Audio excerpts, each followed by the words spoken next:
ஸ்ரீமதே ராமானுஜாய நமஹ. ஸ்ரீமத் வரவரமுனையே நமஹ.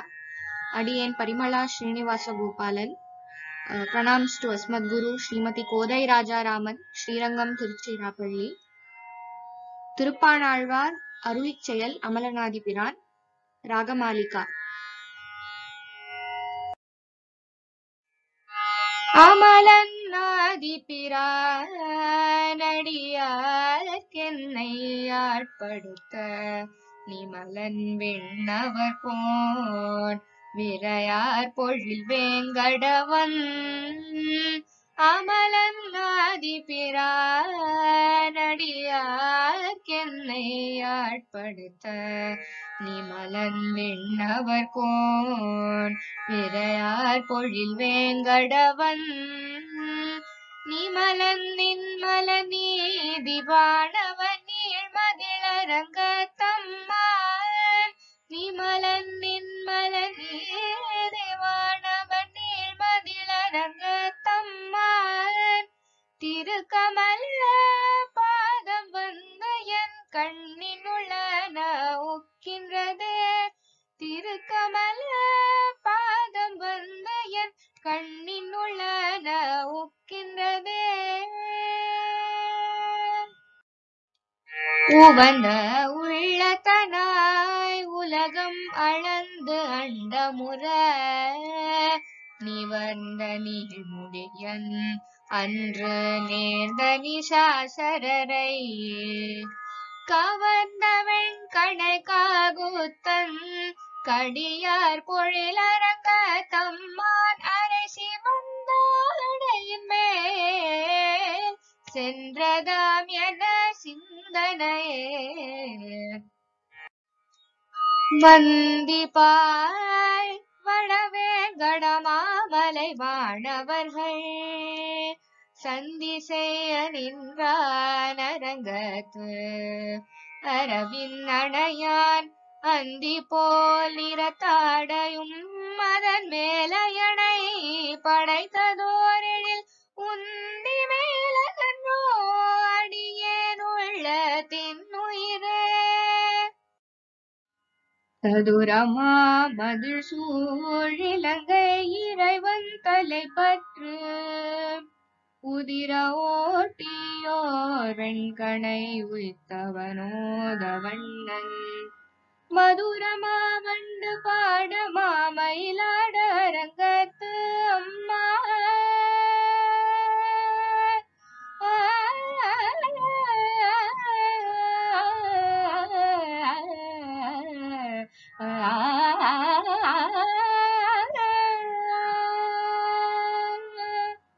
மதுரமா வண்டு பாட மாமயிலாட அரங்கத்து அம்மான். திருவயிற்று உதரபந்தம் என் உள்ளத்துள் நின்று உலகின்றது.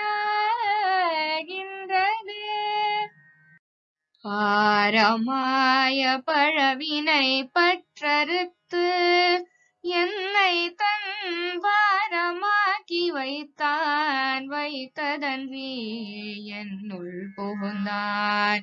கோரமாதவம் சேதனன் கொல்லரியேன் அரங்கத்தம்மான். திரு ஆரமார்வதன்றோ அடியேனை ஆட்கொண்டதே. துண்டவெண் பிறையன் துயர் தீர்த்தவனஞ்சிரைய வண்டு வாழ்பொழில் சூழரங்க நகர் மேய அப்பன். துண்டவெண் பிறையன் துயர் தீர்த்தவனஞ்சிரைய வண்டு வாழ்பொழில் சூழரங்க நகர் மேய அப்பன்.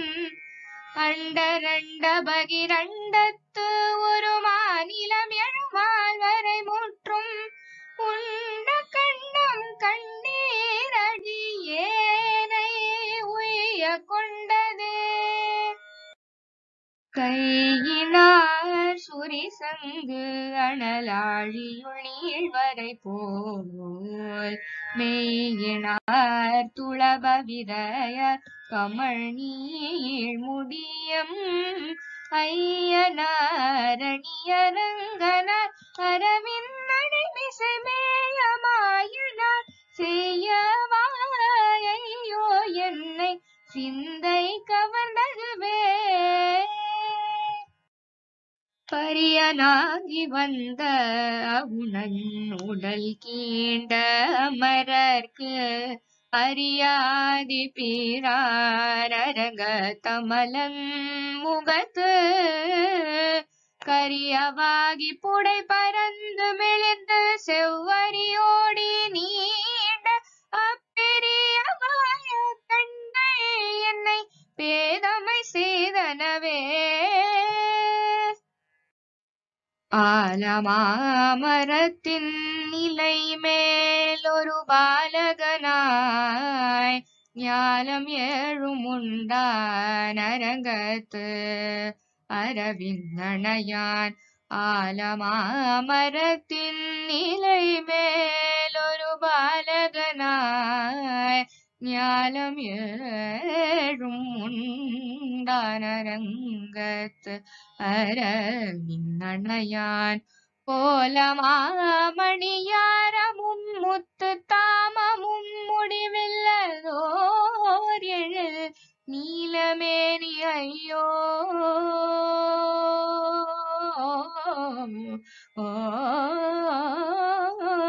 நீலமேனி ஐயோ நீலமேனி ஐயோ நிறை கொண்டது என் நெஞ்சினையே.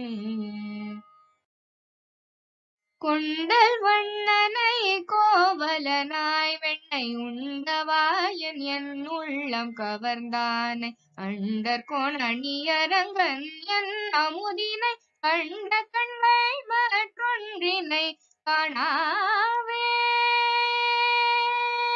மற்றொன்றினை காணாவே மற்றொன்றினை காணாவே மற்றொன்றினை காணாவே.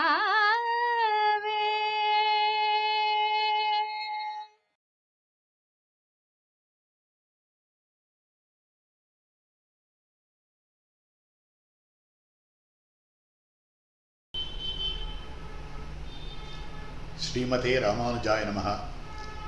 ஸ்ரீமத் வரவரமுனையே நமஹ. சதர்த்த சங்கிரகம் என்னும்படியான இந்த உபன்யாச தொடரானது நம் அன்பர் ஸ்ரீயுவே பெங்களூர் ராமானுஜம் சுவாமியினுடைய சதாபிஷேக வைபவத்தை உத்தேசித்தும் அதற்கும் மேலாக எம்பெருமானாருடைய 1004வது திருநட்சத்திரோத்சவ வைபவத்தை முன்னிட்டும் நடைபெறும்படியான ஒரு அற்புத நிகழ்ச்சி. பற்பல மகனீயர்களுடைய உபன்யாசத்தை கேட்டு இன்புற்று வருகிறோம்.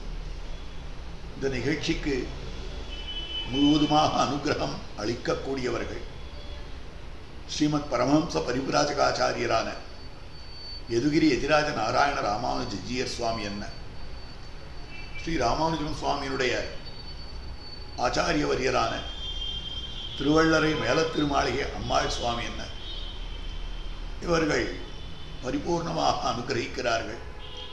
அவர்களுடைய அனுகிரகத்தை கொண்டே இந்த நிகழ்ச்சியானது இங்கு வழங்கப்பட்டு வருகிறது. இந்த சதர்த்த சங்கிரகமாகிற இந்த உபன்யாச தொடரிலே இன்றைய தினத்து உபன்யாசம் ஜன்மோத்கர்ஷ அபகர்ஷம் என்னும்படியான தலைப்பிலே அமைந்திருக்கிறது. இந்த உபன்யாசத்தை நிகழ்த்துபவர் ஸ்ரீமத் வேதமார்க்க பிரதிஷ்டாபனாச்சாரிய வேதாந்தாச்சாரியரான தென்திருப்பேரை அரவிந்தலோச்சனன் சுவாமி. இந்த சுவாமி அடியனுக்கு புத்திரஸ்தானியராக இருக்கக்கூடியவர். காரணம் என்னவென்றால், இந்த சுவாமி பல விஷயங்களையும் அடியேனிடத்திலிருந்து தாம் கிரகித்திருக்கக்கூடியவர். அடியேனிடமும் ஸ்ரீமத் வேதமார்க்க பிரதிஷ்டாபனாச்சாரிய வேதாந்தாச்சாரியரான வேளுக்குடி கிருஷ்ணன் சுவாமியிடம் பற்பல சம்பிரதாயார்த்தங்கள் என்ன, பகவத் விஷயார்த்தங்கள் என்ன, மற்றுமுண்டான வேதாந்தார்த்தங்கள் என்ன அனைத்தையும் கிரகித்திருக்கிறார். அற்புதமாக பிரவச்சனம் பண்ணக்கூடியவர்.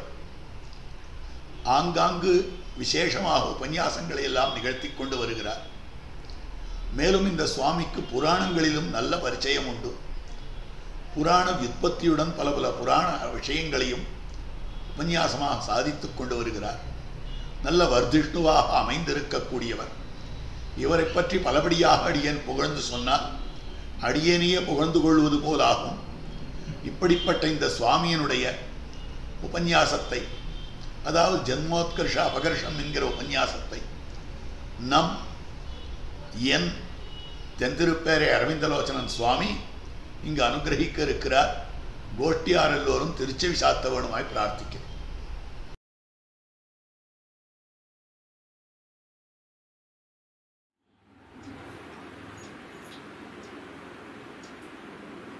வெள்ளை சிறுசங்கொடு ஆழியேந்தி தாமரை கண்ணனன் நெஞ்சினூடே புள்ளை கடாக்கின்ன ஆற்றைக்காணி ரெஞ்சொல்லி சொல்லுகேன் அன்னமீர்காள். வெள்ளச்சுகமவன் வீற்றிருந்த வேதவலியும் விழாவலியும் பிள்ளைக்குழா விளையாட்டொலியுமரா திருப்பேரையில் சேர்வன் நானே.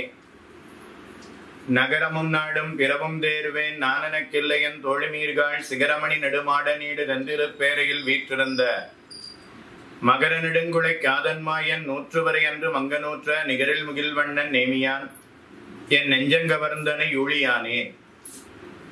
திருவரங்கன் திருமுற்றத்து அடியார்கள் கூடியிருக்கக்கூடிய இவ்விடத்திலே இன்றைய தினம் அடியேனுக்கு கொடுக்கப்பட்டுள்ள தலைப்பு ஜன்மோத்கர்ஷ அபகர்ஷங்கள் என்பது. அதனை அவகாசத்துக்கு ஏற்றவாறு விண்ணப்பம் செய்கிறேன். நம்முடைய பெங்களூர் ஸ்ரீ உவே ராமானுஜம் சுவாமியினுடைய சதாபிஷேக வைபவத்தை முன்னிட்டு கொண்டும் அவருடைய திருப்பேரனாருடைய பிரம்மோபதேசத்தை முன்னிட்டு கொண்டும்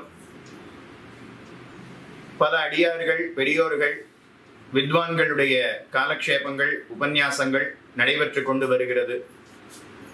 அதுல அடியனுக்கு கொடுக்கப்பட்டுள்ள தலைப்பு ஜன்மோத்கர்ஷ அபகர்ஷங்கள் என்பது.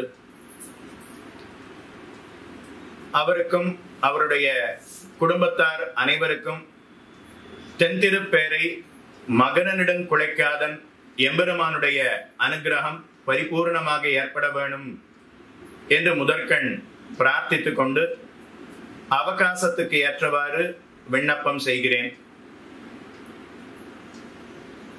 ஜன்மோத்கர்ஷ அபகர்ஷங்கள் அப்படின்னா முதல்ல தலைப்பை நாமும் பிரித்துக் கொள்ளுவோம்.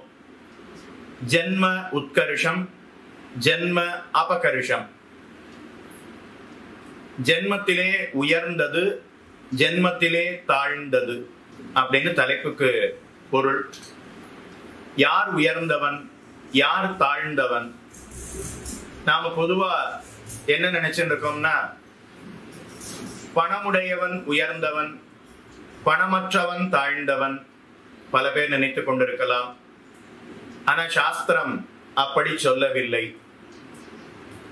வயதிலே மூத்தவர் அவர் உயர்ந்தவர், வயதிலே குறைந்தவர் தாழ்ந்தவர் அப்படின்னு பல பேர் நினைத்துக் கொண்டிருக்கலாம். சாஸ்திரம் அப்படியும் சொல்லவில்லை. அந்தணன், க்ஷத்ரியன், வைஷ்யன், சதுர்த்தன் அப்படின்னு சொல்றோம் இல்லையா? 4 வர்ணங்கள். அந்த 4 வர்ணங்களுக்குள்ளே அந்தணன் உயர்ந்தவன் அப்படின்னு நினைக்கலாம். அந்தணர் அல்லாதவர்கள் தாழ்ந்தவர்கள் அப்படின்னு பல பேர் நினைத்துக் கொண்டிருக்கலாம். ஆனா சாஸ்திரம் அப்படியும் சொல்லவில்லை. பிரம்மச்சரியம், கிரகஸ்தாசிரமம், வானப்பிரஸ்தம், சந்நியாசம் இதற்குள்ள இது உயர்ந்தது, இது தாழ்ந்தது அப்படின்னு நாம் நினைத்துக் கொண்டிருக்கலாம். அதுவும் அப்படி அன்று. அப்படின்னா தர்மசாஸ்திரம் எப்படி தெரிவிக்கிறது? இத பிள்ளை லோகாச்சாரியருடைய திருத்தம்பியார் அழகிய மணவாள பெருமாள் நாயனார் ஆச்சாரிய ஹிருதயம் என்கிற கிரந்தத்துல வெகு அற்புதமாக ஒரு சூர்ணிக்கையினாலே காட்டுகிறார். மிலேச்சனும் பக்தனானால் என்று தொடங்கக்கூடிய வெகு அற்புதமான சூர்ணிகை. அதுல கடைசியில ஜன்ம உத்கர்ஷ அபகர்ஷங்கள் அப்படின்னு காட்டுகிறார். அதத்தான் தலைப்பாக கொடுத்திருக்கிறார் சுவாமி. அப்ப ஜென்மத்துல உத்கர்ஷம், ஜென்மத்துல அபகர்ஷம், எது உயர்ந்தது எது தாழ்ந்தது அப்படின்னு சாஸ்திரம் காட்டுகிறது. அப்படின்னா யார் ஒருத்தன் வைஷ்ணவனாக இருக்கிறானோ, யார் ஒருத்தன் பகவானிடத்துல பக்தியோட, பகவானுடைய அடியவர்களிடத்திலே பிரேமத்தோட யார் ஒருத்தன் இருக்கிறானோ அவனே உயர்ந்தவன். அந்தணனாக பிறந்தும் வைஷ்ணவன் அல்லாதவனாக இருந்தால் பிரயோஜனம் அன்று. அந்தணன் அல்லாதவனாக இருந்தும் அபார விஷ்ணு பக்தியோட ஒருத்தன் இருந்தால் அவனே உயர்ந்தவன். அப்ப இதிலிருந்து நாம் என்ன தெரிஞ்சுக்கிறோம்னா, அந்தணர் குலத்தில பிறந்தபடியினால உத்கர்ஷமோ, அந்தணர் குலத்திலே பிறவாதபடியினாலே அபகர்ஷமோ கிடையாது. அப்ப ஜென்மத்துக்கு எது உத்கர்ஷம், நாம ஒவ்வொருத்தருக்கும் எது ஏற்றம் அப்படின்னா, நமக்கு ஞானம் இருந்தால், நமக்கு பக்தி இருந்தால், நமக்கு வைராக்கியம் இருந்தால் நமக்கு ஏற்றம். வைணவனாக இருந்தால் நமக்கு ஏற்றம். அந்தணனாக இருந்தும் விஷ்ணு பக்தி அற்றவனாக இருந்தால் அவன் தாழ்ந்தவன். அந்தணன் அல்லாதவனாக இருந்தும் விஷ்ணு பக்தியில ஒருத்தன் சிறந்தவனாக இருந்தால் அவனே உயர்ந்தவன். தானும் சாஸ்திரம் தெரிவிக்கிறது, மத் பக்த ஜன வாத்சல்யம் பூஜாயாஞ்ச அனுமோதனம் ஸ்வயம் அபியர்ச்சனம் செய்வ மதர்த்தே டம்பவர்ஜனம் மத்கதா ஸ்ரவணே பக்திஹி ஸ்வர நேத்ராங்கிர விக்ரியா மமானுஸ்மரணம் நித்யம் யச்சமாம் நோபஜீவதி தஸ்மை தேயம் ததா கிராஹ்யம் ச விப்ரேந்தோ ச விப்ரேந்திரஹ ச முனிஹி ஸ்ரீமான் ச யதி சச்ச பண்டிதஹ பக்திஹி அஷ்டவிதா ஏஷா யஸ்மின் ம்லேச்சேபி வர்த்ததே. பகவத் சாஸ்திரம் வெகு அற்புதமாக தெரிவிக்கிறது. மத் பக்த ஜன வாத்சல்யம், என்னுடைய அடியவர்களிடத்திலே அன்போடு இருக்கிறான் எவனோ. நாம பகவானிடத்துல அன்பு காட்டுகிறோம், பக்தி செலுத்துகிறோம். ஆனா அது மட்டும் காணாது. பகவானிடத்துல பக்தியுடைய அடியவர்கள் அவர்களிடத்திலேயும் அன்பு காட்ட வேணும், அவர்களுக்கும் தொண்டு புரிய வேணும். பகவானை எப்படி நாம் பூஜிக்கிறோமோ அதே போல பகவானுடைய அடியவர்களையும் பூஜிக்க வேணும். அதான் பகவான் தெரிவிக்கிறான், மத் பக்த ஜன வாத்சல்யம் பூஜாயாஞ்ச அனுமோதனம். அடியவர்களிடத்துல பக்தி இருக்கணும். அது மட்டுமல்லாம பகவானை ஒரு நாளும் பூஜிக்க வேணும். பகவானுக்கு திருமஞ்சனம் செய்ய வேணும், அவனுக்கு புஷ்பத்தை சமர்ப்பிக்க வேணும், அவனுக்கு தீபத்தை காட்ட வேணும், அவனுக்கு தூபத்தை காட்ட வேணும், அவனுக்காக பகவானுக்காக பிரசாதம் செய்து அத பகவானுக்கு கண்டருள செய்ய வேணும். அந்த பிரசாதத்தை தான் நாம் ஏற்றுக்கொள்ள வேணும். அவனையே சிந்தித்து கொண்டு இருக்க வேணும், அவனுக்கு தொண்டு புரிய வேணும். ஸ்வயம் அபியர்ச்சனம் செய்வ, இன்னொருத்தர் பகவானை பூஜித்தால் அவர்களுக்கு உதவ வேணும். அது மட்டுமல்லாம நாமும் பகவத் பூஜையை செய்ய வேணும்.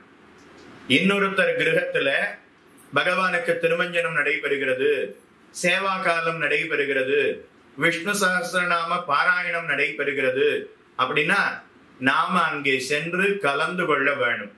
நாமும் அவர்களோட சேர்ந்து பாராயணம் அனுசந்தானம் செய்ய வேணும். பூஜாயாஞ்ச அனுமோதனம் ஸ்வயம் அபியர்ச்சனம் செய்வ மதர்த்தே டம்பவர்தனம். அடுத்து நாம பகவானுக்கு பூஜைய செய்கிறோம், செய்ய வேணும். ஆனா நான் தான் செய்தேன், நான் தான் செய்தேன் அப்படின்னு அகங்காரத்தோட இருப்பதுங்கிறது கூடாது. டம்பம் அடித்துக் கொள்வது அப்படிங்கிறது கூடாது. பெருத்த காரியங்கள் எல்லாவற்றையும் நாம் செய்ய சன்னதி கட்டணும், சம்பிரோக்ஷணங்களை செய்யணும், அவனுக்கு திருப்பணியை செய்ய வேணும், அவனுக்கு திருவாராதனத்தை செய்ய வேணும். எல்லாத்தையும் நாம தான் செய்யணும். ஆனா நான் தான் செய்தேன், நான் தான் செய்தேன் அப்படின்னு மாறு தட்டி கொள்வது, டம்பம் அடித்துக் கொள்வது அப்படிங்கிறது கூடாது. மத்கதா ஸ்ரவணே பக்தி, பகவானுடைய சரித்திரத்தை கேட்டு நாம மயிர்கூச்செறிந்து இருக்க வேணுமா? ராமாயணத்தை கேட்கிறோம், அங்க ராமனுக்கு எப்பப்பெல்லாம் துன்பம் ஏற்படுகிற மாதிரி கதை வருகிறதோ அப்போ நம்ம கண்ல இருந்து ஒரு துளி ஜலம் வந்ததுன்னா நமக்கு பக்தி பிறந்திருக்கிறது அப்படின்னு அர்த்தம். எப்ப ராமனுக்கு ஜெயம் ஏற்பட்ட செய்தி வந்திருக்கிறதோ அப்பெல்லாம் சந்தோஷப்படணும், நாம துள்ளி குதிக்கணும். அப்படின்னா நமக்கு பகவத் பக்திங்கிறது உண்டாகி இருக்கிறது அப்படின்னு தெரிந்து கொள்ளலாம். மத்கதா ஸ்ரவணே பக்தி ஸ்வர நேத்ராங்க விக்ரியா, மயிர்கூச்செறிந்து நாம் அதை கேட்க வேணும். அடுத்து குரல்ல ஒரு தளதளப்பு அப்படிங்கிற தழுதழுத்து குரலாக அது இருக்க வேணும், மாற வேணும். மமானுஸ்மரணம் நித்தியம், அடுத்து பகவானையே எப்போதும் சிந்தித்துக் கொண்டு இருக்க வேணும். இன்னைக்கு பகவானுக்கு மகர நெடுங்குழைக்காதன் எம்பெருமானுக்கு உற்சவம் நடைபெற்று கடைசி நாள், தீர்த்தவாரி நடைபெறக்கூடிய தினம். காலையில பகவானுக்கு புறப்பாடு நடைபெறும். அதற்கு பிற்பாடு பகவான் தேருக்கு எழுந்தருளி, திருத்தேருக்கு எழுந்தருளி, நேற்றைய தினம் இந்த இடத்துல தானே பெரிய திருத்தேர் திருவிழா, தேரோட்டம் உற்சவம் நடைபெற்றது. இந்த இடத்துல தேர் தடம் பார்ப்பது அப்படிங்கிறது இந்த சமயத்துல நடைபெறும். அதற்கு பிற்பாடு பகவான் தாமிரபரணிக்கு கூடுபுணல் துறைக்கு எழுந்தருளி அங்க எம்பெருமானுக்கு தீர்த்தவாரி அப்படிங்கிறது நடைபெறும். அதுக்கப்புறம் வானப்பிரான், அவருக்கு தான் தீர்த்தவாரி, பகவானுடைய பிரதிநிதியாக இருக்கக்கூடிய எம்பெருமான், அவருக்கு தீர்த்தவாரி முடிந்து மறுபடியும் சன்னதிக்கு எழுந்தருளுவர். எழுந்தருளின பிற்பாடு உபய நாச்சிமாரோட வேத விண்ணப்பம் அப்படிங்கிறது நடைபெறும். அதுக்கப்புறம் திருவாய்மொழி 10ஆம் 10 சேவா காலம் நடைபெறும். திருவாய்மொழி தீர்த்தம் பிரசாதம் என்பது விநியோகிக்கப்படும். அதற்கு பிற்பாடு பகவானுக்கு புறப்பாடு அப்படிங்கிறது நடைபெறும். புறப்பாடு நடைபெறும் பொழுது ராமானுஜனுற்றந்தாதி சேவா காலம் என்பது நடைபெறும். இப்படி உங்களுக்கு புரியணுங்கிறதுக்காக ஒரு உற்சவத்தை கிரமத்தை விண்ணப்பம் பண்ணினேன். இத போல நாம ஒரு நாளும் மகர நெடுங்குழைக்காதனுக்கு உற்சவம் நடைபெறும்.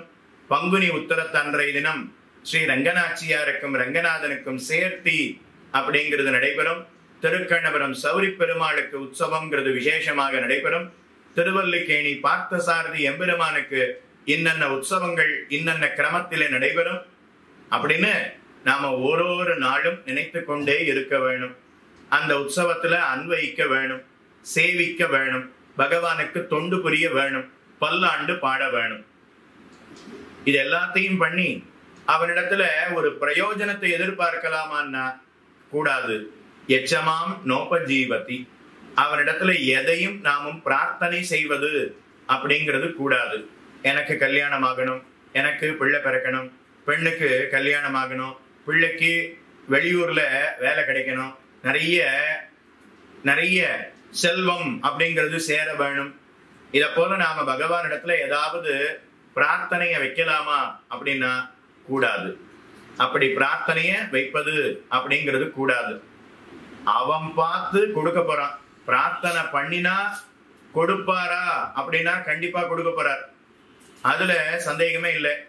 ஆனா பிரார்த்தனைய நாம செய்யலாமா கூடாதா அப்படிங்கிறது தான் கேள்வி. அது நம்முடைய சொரூபம் என்பது கிடையாது. இப்படி இந்தந்த தன்மைகள் கீழே நான் சொன்னேன் இல்லையா, அடியவர்களிடத்திலே வாத்சல்யம், பூஜை செய்தால் அனுமோதனம், தானே பகவானுக்கு பூஜை செய்வது, அதுக்கு அடுத்தது பகவானிடத்துல பூஜை செய்யும் பொழுது பெருப்பெருத்த காரியங்களை செய்யும் பொழுது டம்பம் இல்லாமல் இருப்பது, பகவானுடைய சரித்திரத்தை கேட்டா மயிர்கூச்செறிந்து கண்கள்ல இருந்து ஜலம் கொட்ட சொட்ட கொட்ட, அதுதான் சரியா இருக்கும். குரல் தழுத்தழுத்த குரலோட பகவானிடத்துல எந்த பிரார்த்தனையும் வைக்காமல் அவனையே நினைத்து கொண்டு அவனுக்கு தொண்டு புரிந்து கொண்டு யார் இருக்கிறானோ அவனே உயர்ந்தவன், அவன்தான் சிறந்த முனிவராக ஆகிறார், அவன்தான் சிறந்த பண்டிதனாக ஆகிறான்.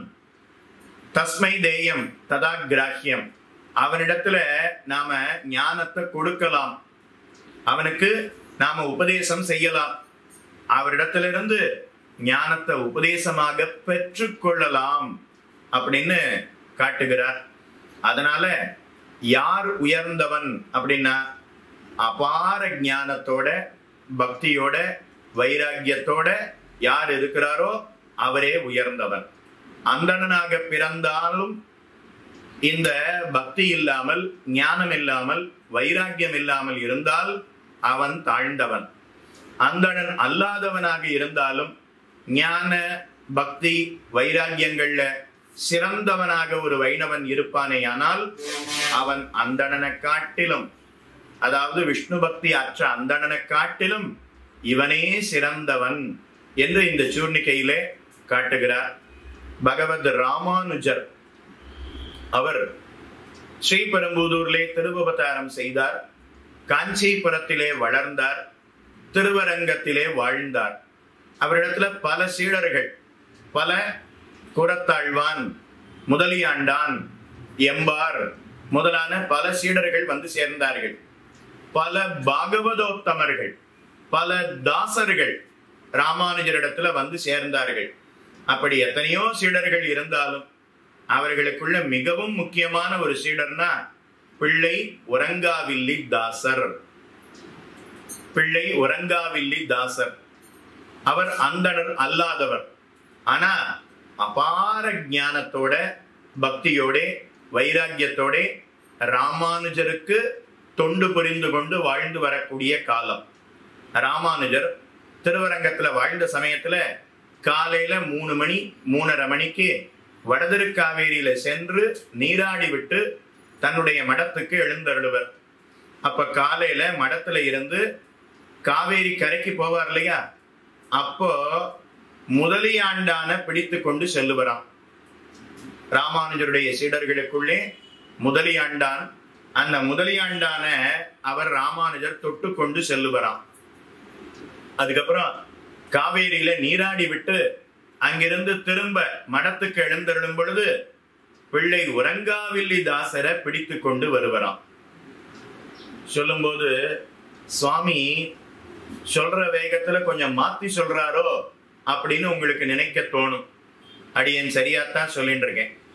என்ன நினைக்க தோணும்னா, நீராடுவதற்கு செல்லும் போது பிள்ளை உறங்காவில்லி தாசரையும், நீராடி விட்டு வரும்போது முதலியாண்டானையும் பிடித்து கொண்டு வருவரோ அப்படின்னா இல்லை. முதலியாண்டான் அவர் அந்தணர். அப்ப என்ன பண்ணிருக்கணும், நீராடி விட்டு வரும்போது அவரை பிடிச்சுண்டு வரணும். அதே போல பிள்ளை உறங்காவில்லி தாசர் அந்தணர் அல்லாதவர். அப்ப நீராடுவதற்கு முன்பு அவரை பிடிச்சுண்டு போகணும். அப்படித்தானே நமக்கு நினைக்க தோணும். ஆனா ராமானுஜர் அப்படி செய்யவில்லை. காவதற்கு செல்லும் பொழுது முதலியாண்டான பிடித்து கொண்டு செல்லுவராம். அப்பதான் எனக்கு சுத்தி ஏற்படும் அப்படின்னு செல்லுவராம். அதுக்கப்புறம் நீராடின பிற்பாடு பிள்ளை உறங்காவில்லி தாசர் அவரை பிடிச்சுண்டு மடத்துக்கு வந்தாதான் எனக்கு சுத்தி ஏற்படும் அப்படின்னு ராமானுஜர் தெரிவிப்பறாம். அதனால பிள்ளை உறங்காவில்லி தாசர் அவருக்கு ஒரு பெயர், ராமானுஜ ஸ்பர்ஷவேதி அப்படின்னு ஒரு பெயர். ஸ்பர்ஷவேதி ராமானுஜருக்கே ஒரு சுத்தி யோகத்தை கொடுக்கக்கூடிய தன்மை அப்படிங்கிறது பிள்ளை உறங்காவில்லி தாசர் இடத்துல இருந்ததாம். இப்ப ராமானுஜர் பார்த்தாரா, அந்தணர் தான் உயர்ந்தவன், அந்தணன் அல்லாதவன் தாழ்ந்தவன் அப்படின்னு ராமானுஜர் பார்த்தாரான்னா கிடையாது. அவர் ஜன்ம உட்கர்ஷத்தையும் ஜன்ம அபகர்ஷத்தையும் நன்றாக அறிந்திருக்கிறார். அடுத்து ராமானுஜருடைய காலம் முடிந்த பிற்பாடு நம்பிள்ளை அவருடைய காலம். ராமானுஜருக்கு பிற்பாடு எம்பார், எம்பாருடைய சீடர் பட்டர், பட்டருடைய சீடர் நஞ்சியர், நஞ்சியருடைய சீடர் நம்பிள்ளை. அந்த நம்பிள்ளை திருவரங்கத்துல வாழ்ந்து வரக்கூடிய காலம். லட்சோபலட்சம் அடியவர்கள், ஸ்ரீ வைஷ்ணவர்கள், பாகவதோத்தமர்கள் நம்பிள்ளையினுடைய காலக்ஷேபத்தை கேட்டு ஞான பக்தி வைராக்கியங்களை வளர்த்து கொண்டு பகவானுக்கும் ஆச்சாரியனுக்கும் தொண்டு புரிந்து வரக்கூடிய நல்லடி காலம். அப்படிப்பட்ட நம்பிள்ளை அவருக்கு 2 தேவிகள், 2 பத்தினிமார்கள். இப்ப நம்பிள்ளை பார்த்து அவ 2 பேரிடத்திலையும் யாருக்கு பாவ சுத்தி அதிகமாக இருக்கிறது அப்படின்னு பார்க்கணும்னு நினைத்தார். யாருக்கு பாவ சுத்தி இருக்கோ அவ தளிகை பண்ணி அந்த பிரசாதத்தை தான் நாம ஒவ்வொருத்தரும் எடுத்துக்கொள்ள வேணும், கிரகஸ்தரா இருக்கக்கூடியவர்கள். அதனால யாருக்கு தளிகை பண்றக்கூடிய ஒரு தகுதியை கொடுப்பது, தன்னுடைய பத்தினி, மூத்த பத்தினிய அழைக்கிறார், இளைய பத்தினியும் அழைக்கிறார். முதல்ல இளைய பத்தினியின் இடத்துல கேட்டார், நீ என்னை எவ்வாறு நினைத்து கொண்டிருக்கிறாய் அப்படின்னு கேட்டார். இளைய பத்தினி பார்த்து, நீர் எனக்கு பர்த்தா, நான் உமக்கு பத்தினி, அதனால உம்மை நான் பர்த்தாவாக நினைத்து கொண்டிருக்கிறேன் அப்படின்னு சொன்னாலாம். சரி, அப்படியே ஆகட்டும். அடுத்து மூத்த தேவிகள், அவளை கூப்பிட்டு நீ என்னை எவ்வாறு நினைத்து கொண்டிருக்கிறாய் கேட்டார். அப்ப அவ பார்த்து, நீர் எனக்கு பர்த்தா, நான் உமக்கு பத்தினி, ஆனா அந்த சம்பந்தம் மட்டுமல்ல, நீர் எனக்கு அர்த்தங்களை எல்லாம், பகவானுடைய பெருமைகளை எல்லாம், திருமந்திர துவய சரம ஸ்லோகங்கள், தத்துவத்திரயங்கள், அதுக்கு தத்துவத்திரயம், அதுக்கப்புறம் அர்த்த பஞ்சகம், இந்த அர்த்தங்கள் எல்லாவற்றையும் அடியனுக்கு உபதேசம் செய்த ஆச்சாரியனாகவும் நான் உம்மை பிரதிபத்தி செய்கிறேன் அப்படின்னு மூத்த தேவிகள் தெரிவித்தாளாம். உடனே நம்பிள்ளை பார்த்து, அப்படியா, சரி, இனிமே எனக்கு நீயே தளிகை பண்ணுவாய் அப்படின்னு நியமித்தார். 2 பேரிடத்துல யாருக்கு பாவசுத்தி அதிகமா இருக்கு? இளைய தேவிகள் பர்த்தாவாக பிரதிபத்தி செய்கிறேன்னு சொன்னா. ஆனா மூத்த தேவிகள் தானே ஆச்சாரியனாகவும் பிரதிபத்தி செய்கிறேன் அப்படின்னு சொன்னா. அதனால நீயே இனிமே தளிகை செய்வாய் சொல்லிட்டார். சுத்து காரியம் கூட இருந்து காய்கறிகளை எல்லாம் நறுக்கி கொடுக்கணும் இல்லையா? சுத்து காரியம், பாத்திரங்களை சுத்தி பண்ணி கொடுக்கணும். இந்த சுத்து காரியங்களை எல்லாம் செய்வதற்கு இளைய தேவிகளை நியமித்தார். இப்படியே ஒரு நாளும் மூத்த தேவிகள் தளிகை செய்து இளைய தேவிகள் சுற்று காரியங்களை எல்லாம் செய்ய நம்பிள்ளை பிரசாத ஸ்வீகாரம் செய்து கொண்டு வந்தார். அப்போ ஒரு முறை மூத்த தேவிகளால ஒரு 3 நாட்கள் 4 நாட்கள் தளிகை பண்ணக்கூடிய இடத்துக்கு வர முடியாத காலம். அதனால இளைய தேவிகள் அவ பார்த்து தளிகை செய்து விட்டாள். இப்ப நம்பிள்ளை பகவானுக்கு திருவாராதனம் செய்து பிரசாத ஸ்வீகாரம் செய்ய வேண்டிய காலம் வந்துவிட்டது. நம்பிள்ளை யோசிக்கிறார், ஓ, இளைய தேவிகள் தான் தளிகை பண்ணிருக்கா, இவாளுக்கு பாவசுத்தி கிடையாதே, அப்ப இந்த பிரசாதத்தை நாம எப்படி ஏற்றுக்கொள்ள முடியும்? பகவானுக்கு யாரு பண்ணினாலும் பகவானுக்கு கண்டருள பண்ணலாம். ஆனா அந்த பாவசுத்தி இல்லைன்னா பிரசாதத்தை நாம எப்படி ஏற்றுக்கொள்ள முடியும்? நம்பிள்ளை யோசித்தார். இன்னும் பகவானுக்கு கண்டருள பண்ணல. யார் வேணாலும் பெருமாளுக்கு பண்ணி சமர்ப்பிக்கலாம், அதுல குறையே இல்லை. ஆனா நாம அதை ஏற்றுக்கொள்ளலாமா அப்படிங்கிறது தான் கேள்வி. பாவசுத்தியோட இருந்தா யாரு செய்தாலும் அதை ஏற்றுக்கொள்ளலாம். பாவசுத்தி இல்லைன்னா பத்தினியே பண்ணினாலும் அதை ஏற்றுக்கொள்வது கூடாது. அதனால இத நன்றாக அறிந்தவர் நம்பிள்ளை. அதனால நம்பிள்ளை யோசித்தார், என்ன செய்வதுன்னு யோசித்தார். அப்போ நம்பிள்ளையின் இடத்துல காலக்ஷேபம் கேட்கக்கூடிய ஒரு பாகவத தாசர், ஞான பக்தி வைராக்கியங்கள்ல சிறந்தவராக இருக்கக்கூடியவர், அவருக்கு பிள்ளை ஏறு திருவுடைய தாசர் அப்படின்னு திருநாமம். ஏறு திருவுடையான் அப்படின்னா திருமாலிருஞ்சோலையில் இருக்கக்கூடிய அழகன் எம்பெருமானை குறிக்கும். அதனால அந்த திருநாமத்தை கொண்டிருக்கக்கூடிய ஒரு தாசர், பிள்ளை ஏறு திருவுடைய தாசர் அப்படின்னு அவருக்கு திருநாமம்.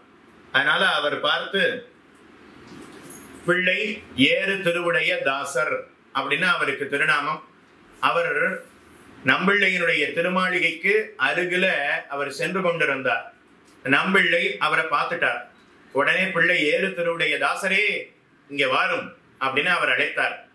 எங்க ஆத்து பெருமாளுக்கு நீரே இன்னைக்கு கண்டருளை பண்ணி அந்த பிரசாதத்தை எனக்கு இலையில நீரே சாதிக்க வேணும் அப்படின்னு சொன்னாராம். பிள்ளை ஏறு திருவுடைய தாசர், சுவாமி அடியேனா அப்படின்னு கேட்டார். ஆம், நீர் பகவானுக்கு கண்டருளை பண்ணி அந்த பிரசாதத்தை எனக்கு சாதிக்க வேணும்னு சொன்னார்.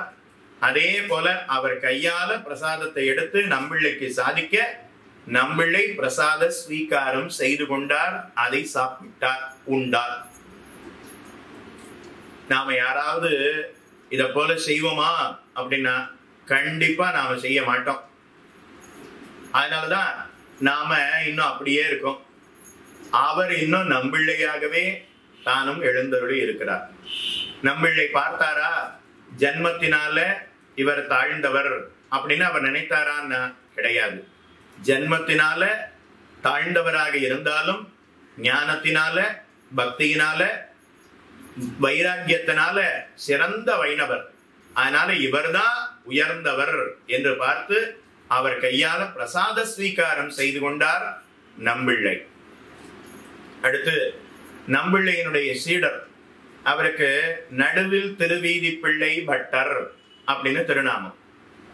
நடுவில் திருவீதி பிள்ளை பட்டர் அப்படின்னு திருநாமம். புறத்தாழ்வானுடைய வம்சத்திலே திருவவதாரம் செய்தவர். பட்டர் வம்சத்திலே திருவவதாரம் செய்தவர். நம்பிள்ளையினிடத்துல அடிபணிந்து அனைத்து அர்த்தங்களையும் அறிந்தவர். நடுவில் திருவீதி பிள்ளை பட்டர். அவர் திருவரங்கத்துல ஒரு நாள் அவர் இடம் வாங்கி அங்க ஒரு திருமாளிகையை கட்டி, இது பகவானுக்கு திருவாராதனம் செய்வதற்குண்டான இடம், இது தளிகை பண்ணுவதற்குண்டான இடம், இது பிரசாத ஸ்வீகாரம் செய்வதற்குண்டான இடம், இது காலக்ஷேபம் சொல்லுவதற்காக இருக்கக்கூடிய இடம். இப்படி ஒரு புது வீடு கிரகத்தை, ஒரு திருமாளிகையை கட்டினார். அடுத்த நாள் கிரகப்பிரவேசம் செய்ய போகிறார். வேத மந்திரங்கள் முழங்க, ஸ்வஸ்தி வாஜனம் சொல்லிக்கொண்டு பல விப்ரர்கள், வேத பண்டிதர்கள் புடைசூழ கிரகத்துக்குள்ள பிரவேசம் செய்ய வேணும். அதுக்காக முந்தின நாள் எல்லா ஏற்பாடையும் செய்து கொண்டு இருந்தார். எல்லா ஏற்பாட்டையும் செய்து முடிச்சாச்சு. காலையில 7 மணிக்கு நல்ல முகூர்த்தம். அந்த சமயத்துல வேத பண்டிதர்கள் புடைசூழ மந்திரங்களை சொல்லிக்கொண்டு, ஸ்வஸ்தி வாஜனத்தை சொல்லிக்கொண்டு நாம கிரகத்துக்குள்ள பிரவேசம் செய்யணும் அப்படின்னு எல்லா ஏற்பாட்டையும் செய்து முடித்தார். அப்போ முந்தின நாள் சாயங்காலம், அப்போ அவருடைய சீடர், நம்பிள்ளையினுடைய சீடர்னு சொல்லலாம், அவருடைய சீடர்னும் சொல்லலாம், வானமாமலை தாசர் பிள்ளை வானமாமலை தாசர் அப்படின்னு ஒரு அடியவரா. வானமாமலை அப்படிங்கிற திவ்ய கஷேத்திரம், அங்கிருந்து வந்திருக்கக்கூடிய பாகவத தாசர். அதனால வானமாமலை தாசர் அப்படின்னு பேரு. அந்த வானமாமலை தாசர் அவர் அந்த வழியா வந்தார். அப்போ அவர் பார்த்தார், ஓ இது புது வீடா இருக்கே, இது யாருடைய இருப்பிடம் பார்த்தார். ஓ நடுவில் திருவீதி பிள்ளை பட்டர் அவருடைய திருமாளிகையா, நாளைக்குத்தான் அவர் பிரவேசம், கிரகப்பிரவேசம் செய்ய போகிறாரா.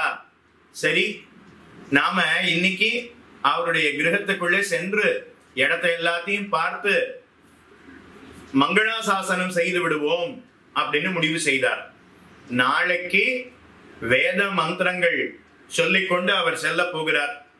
அப்போ நாம போக முடியாது. அதனால இன்னைக்கே நாம போய் பார்த்துட்டு பல்லாண்டு பாடிவிட்டு வந்து விடுவோம் அப்படின்னு அவர் உள்ள போனார். அவர் தன்னுடைய பாதத்தை அந்த கிரகத்துல பதித்தார். உள்ள அந்த இடத்துல அப்படியே சஞ்சரணம் பண்ணினார்.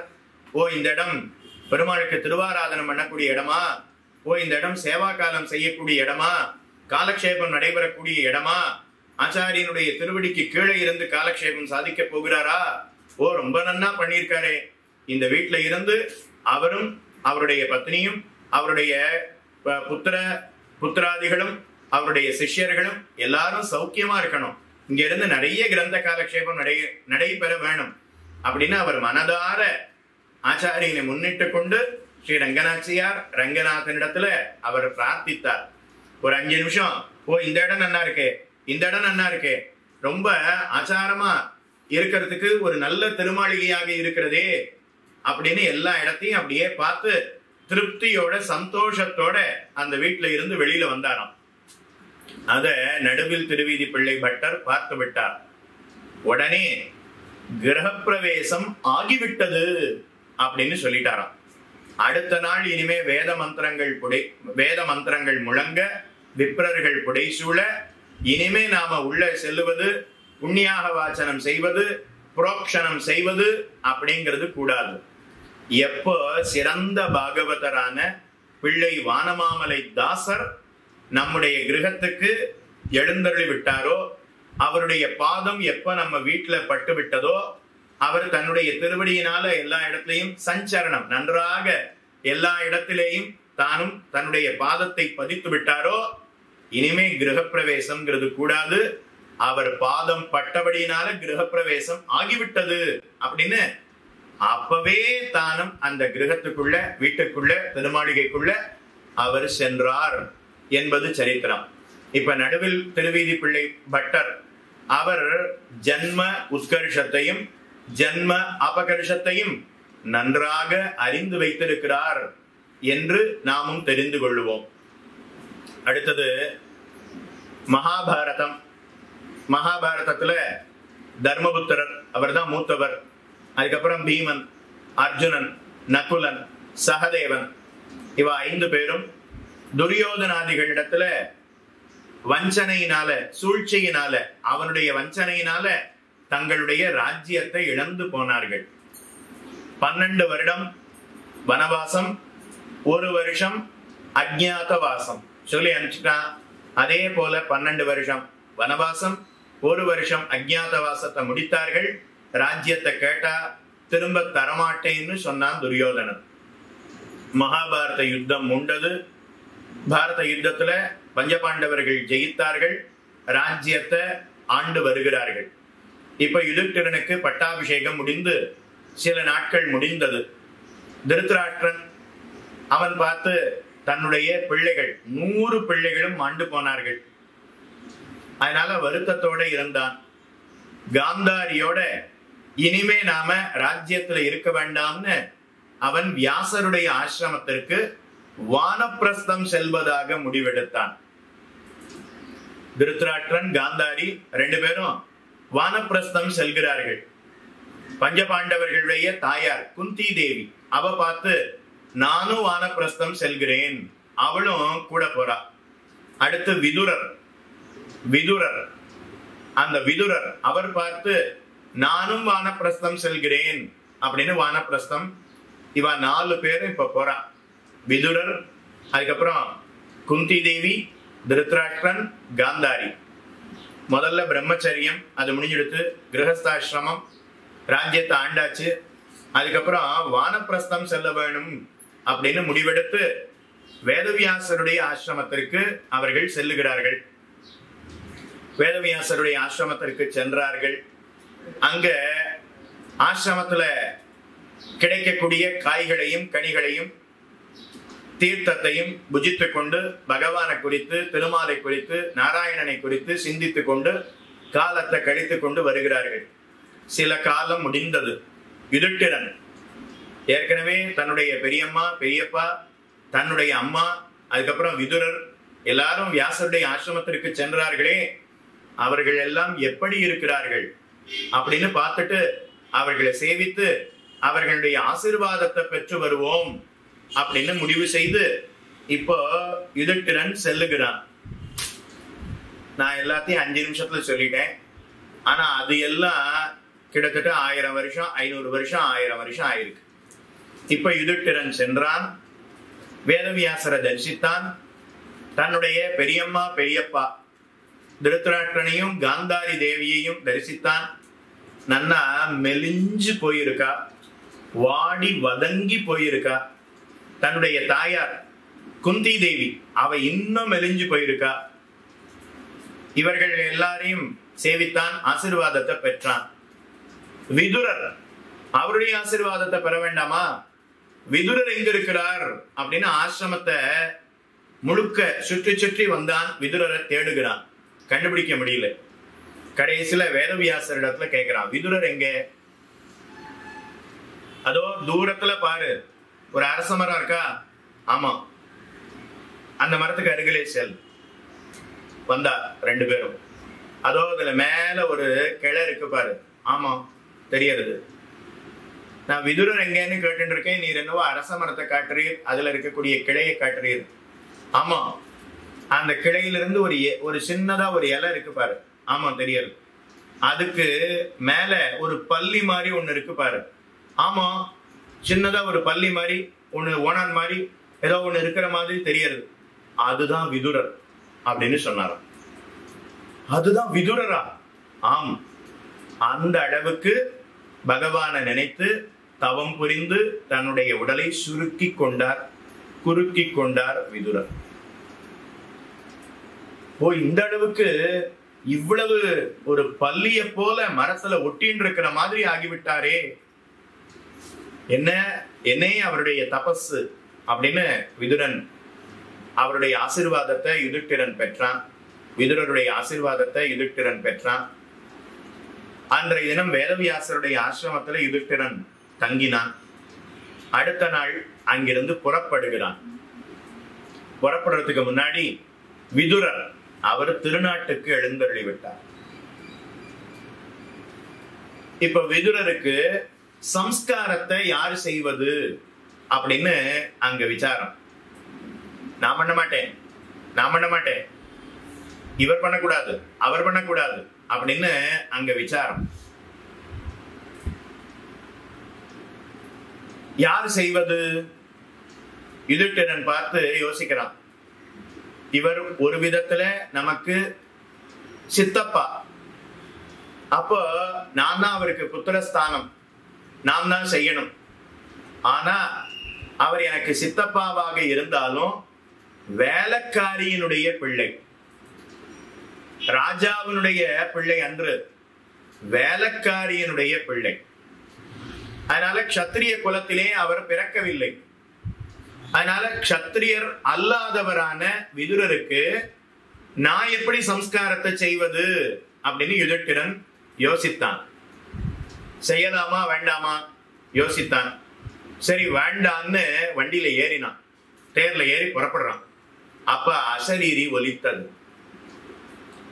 ஹே தர்மபுத்திர, விதுரர வேலைக்காரி பிள்ளைன்னு நீ பார்க்காதே, அவருடைய ஞானத்தை பார், அவருடைய பக்தியை பார், அவருடைய வைராக்கியத்தை பார், கண்ணனிடத்துல அவருக்கு இருக்கக்கூடிய பிரேமத்தை பார், விஷ்ணு பக்தியை பார்.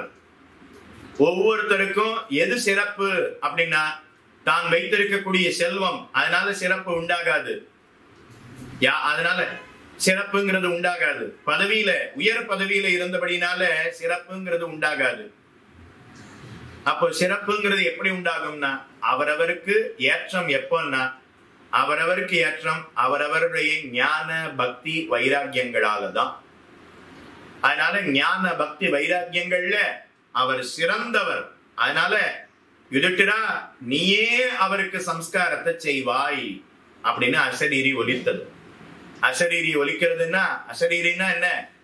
வைகுண்டத்துல இருந்து பகவான் பேசக்கூடிய பேச்சு தான் அசரீரி. உடனே விதுரர் பார்த்து, அதாவது யுதிஷ்டிரன் பார்த்து அப்படியே செய்கிறேன்னு விதுரருக்கு யுதிஷ்டிரன் தானே சம்ஸ்காரத்தை செய்தான். தானே பிரம்மமேத சம்ஸ்காரத்தை செய்தான். பெரிய சன்னியாசிகளுக்கு, ஜீயர் சுவாமிகளுக்கு, ஆச்சாரிய புருஷர்களுக்கு, பெரிய வித்வான்களுக்கு செய்யக்கூடிய பிரம்மமேத சம்ஸ்காரத்தை வேலைக்காரியினுடைய பிள்ளையான விதுரருக்கு தர்மபுத்திரர், பெரிய ராஜா, க்ஷத்திரிய குல திலகம், அவர் பார்த்து ஒரு வேலைக்காரியினுடைய பிள்ளைக்கு செய்தார். ஞானத்தினால, பக்தியினால, வைராக்கியத்தினால, விஷ்ணு பக்தியில சிறந்தவர் விதுரர். அதனால அவர் ஜன்ம உத்கர்ஷத்தையும் ஜன்ம அபகர்ஷத்தையும் நன்றாக அறிந்திருக்கிறார். ஸ்ரீராமாயணத்துல 4 புருஷர்கள், சக்கரவர்த்தி திருமகனான ராமன் பெருமாள், அதுக்கப்புறம் லக்ஷ்மணனான இளைய பெருமாள், பரதாழ்வான், சத்ருக்னாள். இவா 4 பேருக்குள்ளே மூத்தவர் ராமபிரான்.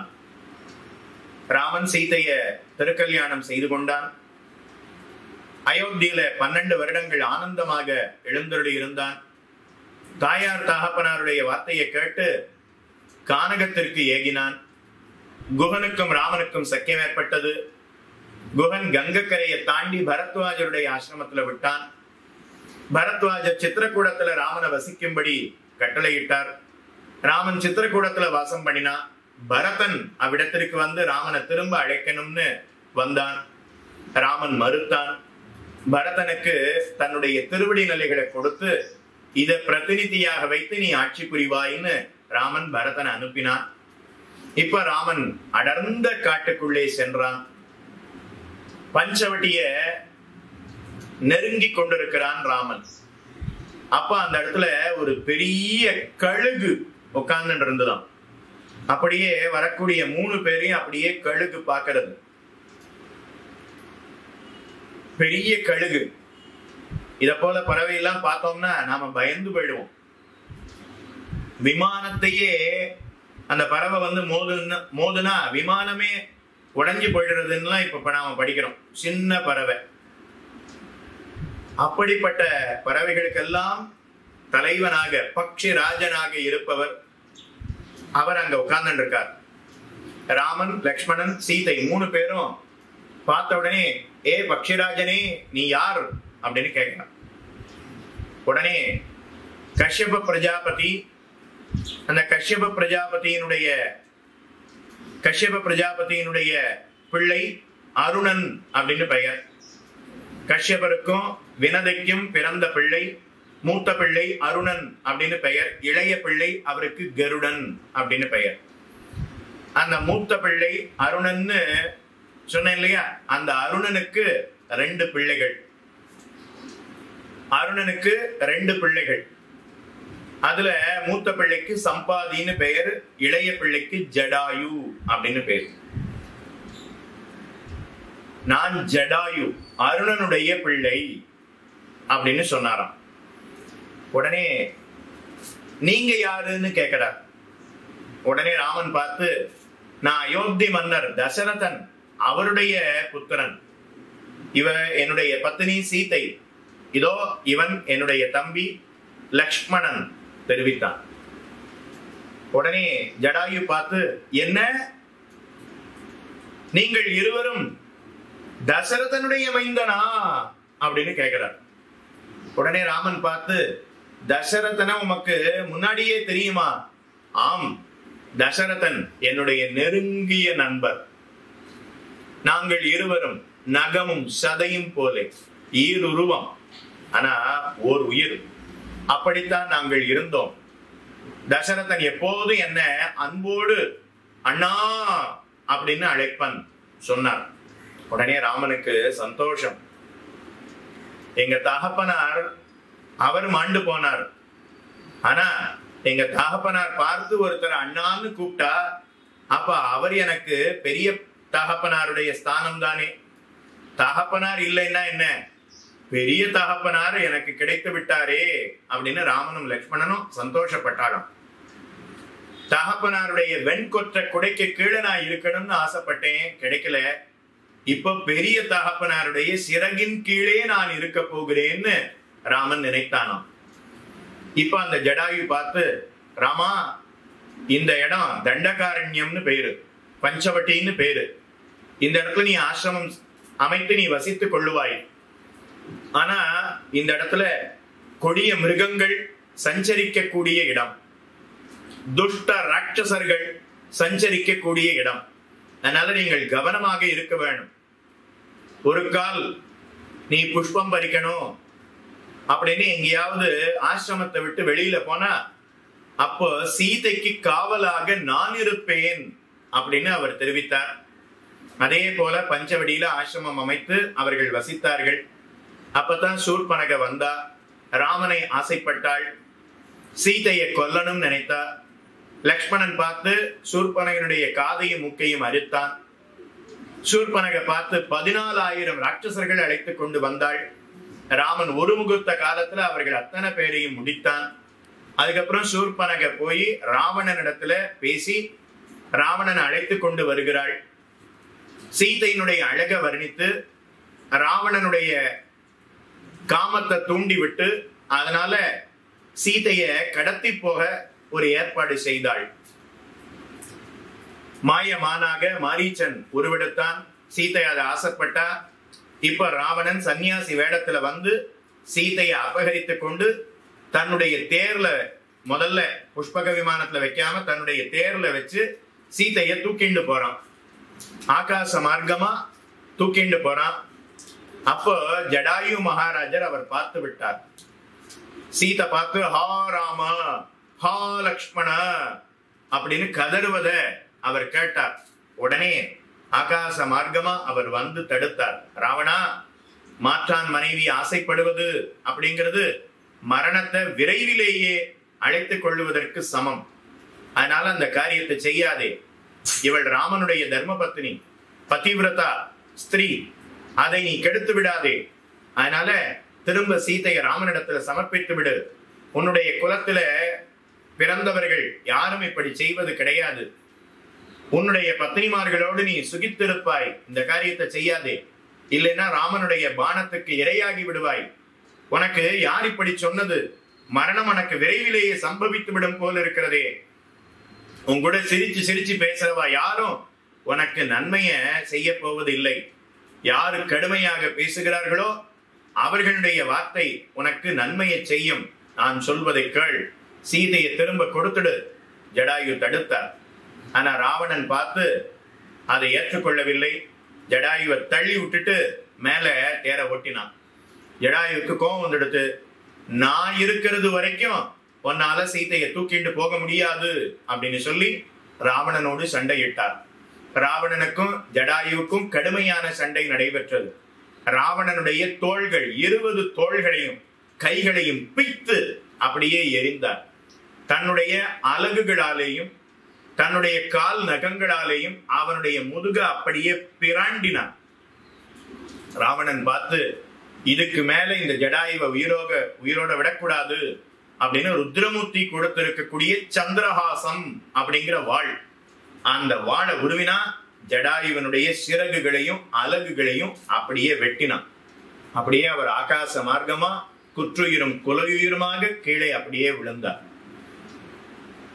ராமன் வருவான், சீதையை தேடிண்டு வருவான்.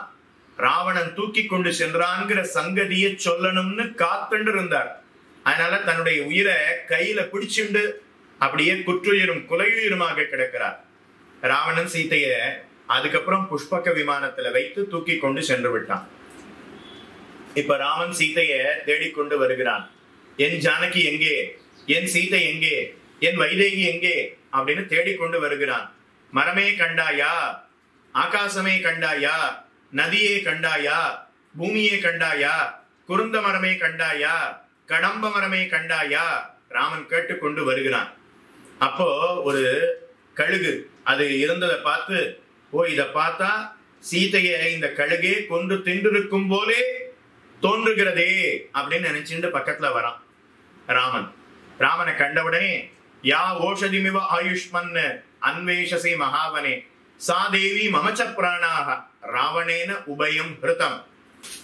ஜடாயு தெரிவித்த வார்த்தை, ராமா உனக்கு மங்களம் உண்டாகட்டும், நீ 100 வருடம் வாழக்கடவாய், நன்றாக வாழக்கடவாய் ஆசீர்வாதம் பண்ணினார். நான் உன்னுடைய பத்னிய தூக்கிண்டு போல திங்கல விழுங்கல, ராவணன் தூக்கி கொண்டு சென்றான். என்னுடைய பிராணனை அபகரித்தான். உன்னுடைய பிராணனாக இருக்கக்கூடிய சீதா தேவியையும் அவனே அபகரித்திருக்கிறான் அப்படின்னு சொல்லிட்டு, ராமா உனக்கு மங்களம் உண்டாகட்டும் அத முதல்ல சொன்னார்.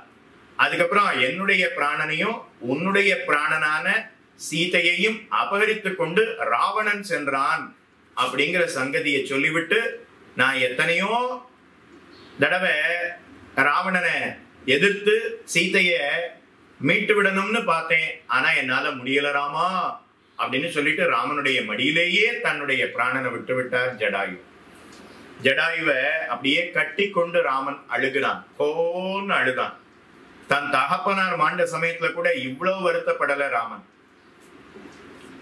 இப்போ ராமன் பார்த்து எனக்காக என்னுடைய பிராணனான சீதையை ரட்சிக்கணுங்கிறதுக்காக பிராணனை விட்டாரே. உடனே ராமன் பார்த்து அப்படியே கச்சலோகான் அனுத்தமான் யாகதிர் யஜ்யசீலாச்ச ஆகிதேயாச்ச யாகதி. உயர்ந்தவர்களுக்கெல்லாம் எப்பேற்பட்ட பரமபதம் வைகுண்டம் கிட்டுமோ அப்படிப்பட்ட வைகுண்டத்தை இந்த ஜடாயுவுக்கு தருகிறேன் அப்படின்னு வைகுண்டத்தை கொடுத்தான். அதுக்கப்புறம் அவருக்கு தானே சம்ஸ்காரங்களை செய்தான். ஒரு பறவை, அந்த பறவைக்கு போய் ராமன் 13 நாள் சம்ஸ்காரங்கள் 16 நாள் சம்ஸ்காரங்களை செய்யணுமா, ஆனா செய்தான். பக்கத்துல லக்ஷ்மணன் தம்பி இருக்கான், அவங்கிட்ட சொல்லி இருக்கலாம், லக்ஷ்மணா நீயே இவருக்கு சம்ஸ்காரம் பண்ணு அப்படின்னு சொல்லியிருக்கலாம். ஆனா தம்பி கையிலையும் காட்டி கொடுக்காம தானே சம்ஸ்காரங்களை செய்தான் ராமன். தகப்பனாருக்கு கூட தான் சம்ஸ்காரங்களை செய்யல. பரதன் அவன் பார்த்து சத்ருக்னனை கொண்டு சொல்லிட்டார். அதுக்கப்புறம் அந்த செய்தி கேட்ட உடனே குளித்தர்ப்பணம் பண்ணார். ஆனா இங்கே தானே 16 நாட்கள் சம்ஸ்காரம் பிரம்மமேத்த சம்ஸ்காரத்தை ஜடாயு மகாராஜருக்கு செய்தான் ராமன். ராமன் பார்த்து இவர் ஒரு பறவை, இவர் தாழ்ந்தவர் அப்படின்னு பார்த்தானா? இல்ல, ஞானத்தினால பக்தியினால வைராக்கியத்தினால சிறந்தவர் அப்படின்னு பார்த்து அவருக்கு சம்ஸ்காரங்களை ராமனே செய்தான். அப்ப ராமன் ஜென்ம உத்கர்ஷத்தையும் அபகர்ஷத்தையும் நன்றாக அறிந்திருக்கிறான். ராமானுஜருக்கு ஆச்சாரியர்கள் 3 பேர், அதாவது 5 ஆச்சாரியர்கள். அதுல 3 பேர் நம்பிகள். பெரிய நம்பி, திருக்கோட்டியூர் நம்பி, திருமலை நம்பி. நம்பின்னு பெயர் படைத்த ஆச்சாரியர்கள் 3 பேர். அந்த ஆச்சாரியர்களுக்குள்ள இன்னும் ஏற்றமுடையவர் அப்படின்னா பெரிய நம்பிகள். ராமானுஜருக்கு மதுராந்தகத்துல இருந்து பஞ்சசம்ஸ்காரம் செய்து வைத்தாரே பெரிய நம்பிகள். அந்த பெரிய நம்பிகள் ஒரு காரியத்தை செய்தார். என்னன்னா, பெரிய நம்பிகள் தன்னுடைய ஆச்சாரியனான ஆளவந்தார் அவரிடத்துல அனைத்து அர்த்தங்களையும் அறிந்து கொண்டு வருகிறார்.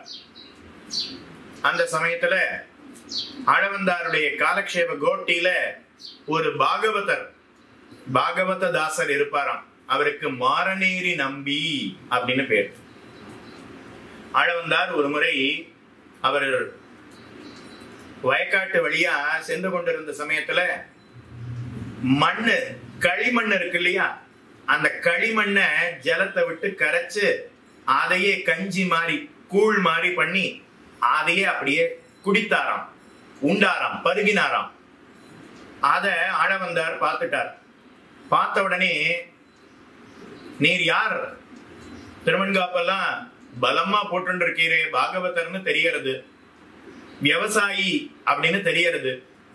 ஆனா களிமண்ணனுடைய கூழ போய் குடிக்கிறீரே, அது உடம்புக்கு ஜீர்ணமாகுமா அப்படின்னு கேட்டாராம். புளியோதரை, சக்கரை பொங்கல், தொத்தியொன்னம், கதம்ப சாதம் இதெல்லாம் சாப்பிட்டா ஜீர்ணமாகும், மண்ணை சாப்பிட்டா ஜீர்ணமாகுமா அப்படின்னு கேட்டாராம். அதுக்கு அவர் பார்த்து, சுவாமி, இந்த மண்ணுல இருந்துதானே எல்லாமே உற்பத்தி ஆகிறது. நமக்கு இன்னைக்கு அரிசி கிடைக்கிறதுன்னா மண்ணுல இருந்து தானே விளையிறது. நமக்கு இன்னைக்கு கரும்பு கிடைக்கிறதுன்னா மண்ணுல இருந்து தானே விளையிறது. அப்ப மண்ணுல இருந்து விளைவதை நாம் புஜிக்கிறோம், அதுவே ஜீரணமாகிறதுன்னா அப்ப மண்ணை புஜித்தா ஜீரணமாகாதா அப்படின்னு சொன்னாராம். ஓ, இவ்வளவு வைராக்கியமா, யார் இவர் அப்படின்னு உத்து பார்த்தாராம் ஆளவந்தார். பார்த்தா நம்மாழ்வாருடைய திருமேனிய அவர் அந்த உருவத்துல கண்டாராம். நம்மாழ்வாருடைய உருவத்தை கண்டாராம். உடனே அப்படியே கையை கூப்பிட்டார். மாறன்னா நம்மாழ்வார். அந்த மாறனானவர் இவருடைய திருமேனிக்குள்ள ஏறி இருக்கிறார். அதனால அவருக்கு நீர் மாறநேரி நம்பியோ அப்படின்னு ஆளவந்தார் அவரை பார்த்து தெரிவித்தாராம். அதனால அவருக்கு மாறநேரி நம்பி அப்படிங்கிற திருநாமம் ஏற்பட்டது. பாகவத தாசர். அவர் இப்போ ஆளவந்தாருடைய சீடராக மாறினார். ஆளவந்தார் காலக்ஷேபம் நடைபெறக்கூடிய சமயத்துல நின்னுண்டே காலக்ஷேபத்தை கேட்பறான். நாமெல்லாம் காலக்ஷேபத்தை நன்னா ஸ்வஸ்தமா உட்கார்ந்துண்டு ஏசி போட்டுண்டு நாம கேட்கிறோமே. ஆளவந்தாருடைய சீடர் மாரநேரி நம்பி அவர் காலக்ஷேபத்தை நின்னுண்டே கேட்பறான். கடைசியில இருந்து கேட்பறான். அவருக்கு கேட்கிற அளவுக்கு ஆளவந்தார் தெரிவிப்பறான். நன்னா அவ்வளவு குரல் கம்பீரமா தெரிவிப்பறான். நாம இன்னைக்கு மைக் வச்சுக்கிறோம், ஸ்பீக்கர் வச்சுக்கிறோம். ஆனா அன்னைக்கு காலத்துல ஆளவந்தார் அவருடைய குரலே மைக்கு போல, ஸ்பீக்கர் போல இருக்கும். நமக்கு தான் மைக்கு ஸ்பீக்கர்லாம் வேணும், பெரியவர்களுக்கெல்லாம் அது வேண்டாம். அவர்களுடைய குரலே கம்பீரமா இருக்கும். அதனால கடைசியில இருந்து மாரநேரி நம்பி தானும் காலக்ஷேபம் கேட்டார். பல வருடங்கள் ஆளவந்தாருக்கு பணிவிடை புரிந்தவர் மாரநேரி நம்பி. ஒரு நாள் ஆளவந்தார் காலக்ஷேபம் சொல்லும் போது அவருக்கு முதுகுல வலி வந்ததாம். வைத்தியர் வந்து பாக்கிறார். பார்த்தா முதுகு தண்டு அது ரெண்டா பிளந்திருக்கு. ராஜபிளவை அப்படின்னு ஒரு வியாதி வந்திருக்கு. அந்த வியாதி வந்துடுச்சுன்னா இனிமே படுத்த படுக்கையா தான் இருக்கணும். கொஞ்ச நாள்ல அவருடைய ஆயுசுங்கிறது முடிந்துவிடும் சொல்லிட்டார். அது ஒரு சில பேருக்கு மட்டும்தான் தெரியும், எல்லாருக்கும் தெரியாது. அந்த ஒரு சில பேர்ல மாரநேரி ஒரு முறை ஆளவந்தார் தன்னுடைய மடத்துல தனியா படுத்துக்கொண்டு பகவானை சிந்தித்துக் கொண்டிருக்கும் போது மாரநேரி நம்பி வரார். அடியேன் மாரநேரி நம்பியா, உள்ள வாரும், என்ன வேணும் கேட்கிறார். தேவரீருடைய பிரசாதம் வேணும். கோவில்ல ஏதாவது கோட்டி இருந்ததுன்னா சக்கர பொங்கல் புளியோதரை கொடுத்தா பிரசாதம் கொடுப்பேன். இப்பதான் எதுக்குமே வழி இல்லாம நான் படுத்துட்டு இருக்கனே, இப்ப என்ன கொடுக்க முடியும் கேட்கிறார். தேவரீருடைய திருமேனியில இருக்கக்கூடிய ராஜபிளவை அப்படிங்கிற வியாதி ஆகிற சால்வைய அடியனுக்கு தந்தருள வேணும்னு கேட்கிறார். ஆச்சாரியர்களுக்கெல்லாம் வியாதி வந்ததுன்னா சால்வை சாத்தினார் போல. ஆச்சாரியனுக்கு ஜுரம் அப்படின்னு சொல்லக்கூடாது. ஆச்சாரியனுக்கு ஜுரம் அப்படின்னு சொல்லக்கூடாது. நோவு சாத்தி கொண்டிருக்கிறார் அப்படின்னு சொல்லணும். நோவு அவர் சாத்தின்னு இருக்காராம். மாலை சாத்துகிறார் போல, சால்வை சாத்துகிறார் போல, ஆபரணங்களை சாற்றிக் கொள்கிறார் போல அவர் நோவு சாற்றிக் கொண்டிருக்கிறாராம். அதனால அந்த நோவு சாற்றிக் கொண்டிருப்பத அடியனுக்கு கொடுத்தருள வேணும் அப்படின்னு கேட்கிறார். ராஜபிளவைங்கிற வியாதியா, அதையா கேட்கிறீர்?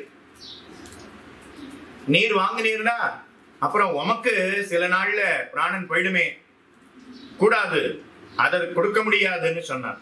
இல்ல சுவாமி, தேவரீருடைய பிரசாதமா அடியனுக்கு அது வேணும் அப்படின்னு தன்னன் சமர்ப்பிக்கிறார். இல்லைன்னா இந்த இடத்துல இருந்து போமாட்டேன் சொல்லிட்டார். ஆளவந்தார் பார்த்து என்ன செய்வதுன்னு யோசிக்கிறார். மாரநேரி நம்பி தெரிவிக்கிறார். தேவரீரை போன்ற பெரியோர்கள், வித்வான்கள், ஆச்சாரியர்கள்லாம் இன்னும் 100 வருடங்கள் வாழ வேண்டும். என்ன போன்றவன் இருந்தால் என்ன, கிடந்தால் என்ன? அதனால தேவரீர் எப்படி அடியனுக்கு சொன்னதோ அதே போல அடுத்த தலைமுறைக்கு சொல்லணும், அதற்கு அடுத்த தலைமுறைக்கு சொல்லணும், என்னுடைய பிள்ளைகளுக்கு சொல்ல வேணும், என்னுடைய பேரன்களுக்கு சொல்ல வேணும். அதனால தேவரீர் போன்றோர் இன்னும் 100 வருடங்கள் வாழ வேணும். அதனால தேவரீருடைய பிரசாதத்தை அடியனுக்கு தந்தருள வேணும்னு வேண்டினார். ஆளவந்தார் வேறு வழி இல்லாமல் அப்படியே தன்னுடைய ராஜ்ய பிளவைங்கிற வியாதிய எடுத்து தானமாக அவருக்கு கொடுத்தாராம். அது எப்படி வியாதியை கொடுக்க முடியுமான்னா கொடுக்கக்கூடிய சக்தி அவர்களுக்கு இருந்தது. அதனாலதான் நோவு சாத்திக் கொள்கிறார்கள்னு சொல்லுகிறோம். வஸ்திரத்தை சாத்திக்கிற மாதிரி, சால்வை சாத்திக்கிற மாதிரி அவர் சாத்தி இருந்தார். இப்ப சால்வையை கழட்டி கொடுக்கிற மாதிரி வியாதியும் கொடுத்துட்டாராம். மாரநேரி நம்பி ஆச்சாரியனுடைய பிரசாதம் மகா பிரசாதம் அப்படின்னு அதை ஏற்றுக்கொண்டார். அடுத்த நாள் ஆளவந்தார் காலக்ஷேபம் சாதிக்கிறார். மாரநேரி நம்பி வரல. 10 நாள் ஆச்சு, 1 மாசம் ஆச்சு. பெரிய நம்பி மாரநேரி நம்பியினுடைய குடில், அவர் இருந்த கிராமம், அவர் இருந்த சேரி வீடு, அந்த இடத்துக்கு மாரநேரி நம்பி என்னுடைய இருப்பிடத்திற்கு பெரிய நம்பிகள் சென்றார். சுவாமி, மாரநேரி நம்பி நீர் ஏன் காலக்ஷேபத்துக்கு வரல அப்படின்னு கேட்கிறார். படுத்த படுக்கையா இருக்கார். இத போல ஆளவந்தாருக்கு ராஜ்யப்பிளவைங்கிற வியாதி வந்தது. அதை அடியேன் மகா பிரசாதமாக ஏற்றுக்கொண்டேன்னு சொன்னார். பெரிய நம்பிகள் பார்த்து அப்படியே விதிவிதித்து போனார். நாங்கள்லாம் அந்தணர்களாக இருந்து ஆளவந்தாருக்கு அந்தரங்க சிஷ்யர்களாக இருந்து நாங்க யாரும் இத வாங்கிக்கல. ஆனா ஆச்சாரியனுடைய பிரசாதம்னு ராஜ வாங்கி கொண்டீரே, நீர் எவ்வளவு உயர்ந்தவர், நாங்கள்னா எவ்வளவு தாழ்ந்தவர்கள் அப்படின்னு பெரிய நம்பி அனுசந்தானம் பண்ணினார். உடனே மாரநேரி நம்பி, இல்ல சுவாமி, இத போல சொல்லக்கூடாது. ஆளவந்தாருடைய ஆசையை நீர்தான் பூர்த்தி செய்ய வேணும், அதனால இப்படி பேசக்கூடாது. ஆனா எனக்கு ஒரு காரியம் செய்ய வேணும். என்ன? எனக்கு கொஞ்ச காலத்துல நான் இனிமே படுத்த படுக்கையா எத்தனை வருஷம் இருப்பேனோ தெரியாது. ஒரு நாள் எனக்கு மரணம் ஏற்பட்ட பிற்பாடு எனக்கு நீரே சம்ஸ்காரம் செய்ய வேணும். என்னுடைய பிள்ளைகள், பேரன்கள், பந்துக்கள், அவர்களுக்கெல்லாம் பகவத் பக்தி இருக்கான்னு தெரியல. ஆச்சாரிய சம்பந்தம் இன்னும் உண்டாகவில்லை. அதனால இத ஆச்சாரியனுடைய பிரசாதமாகிற இந்த உடலை, இந்த திருமேனிய ஆபாச பந்துக்கள் இடத்துல, ஆச்சாரிய சம்பந்தம் மற்றவர்களிடத்துல கொடுத்து விடாமல் நீரே எனக்கு சம்ஸ்காரங்களை செய்தருள வேணும் அப்படின்னு வேண்டினான். பெரிய நம்பிகள் பார்த்து அப்படியே செய்கிறேன் ஒத்துக்கொண்டார். சில காலம் முடிந்தது, ஆளவந்தார் காலம் முடிந்தது. அதுக்கப்புறம் ராமானுஜர் திருவரங்கத்துல வாழ்ந்து வரக்கூடிய காலம். இப்ப மாரநேரி நம்பி திருநாட்டுக்கு எழுந்தருளினார். அவருடைய ஆபாச பந்துக்கள்லாம் வந்து உடம்ப கொடுங்க, பாடியை கொடுங்கன்னு கேட்கிறார். அப்ப பெரிய நம்பிகள் பார்த்து மறுத்து விட்டார். ஏற்கனவே மாரநேரி நம்பிக்கு நான் என் வாக்குறுதியை கொடுத்திருக்கேன், நீங்கள்லாம் போங்க அப்படின்னு சொல்லிட்டு தானே சம்ஸ்காரத்தை செய்தார்.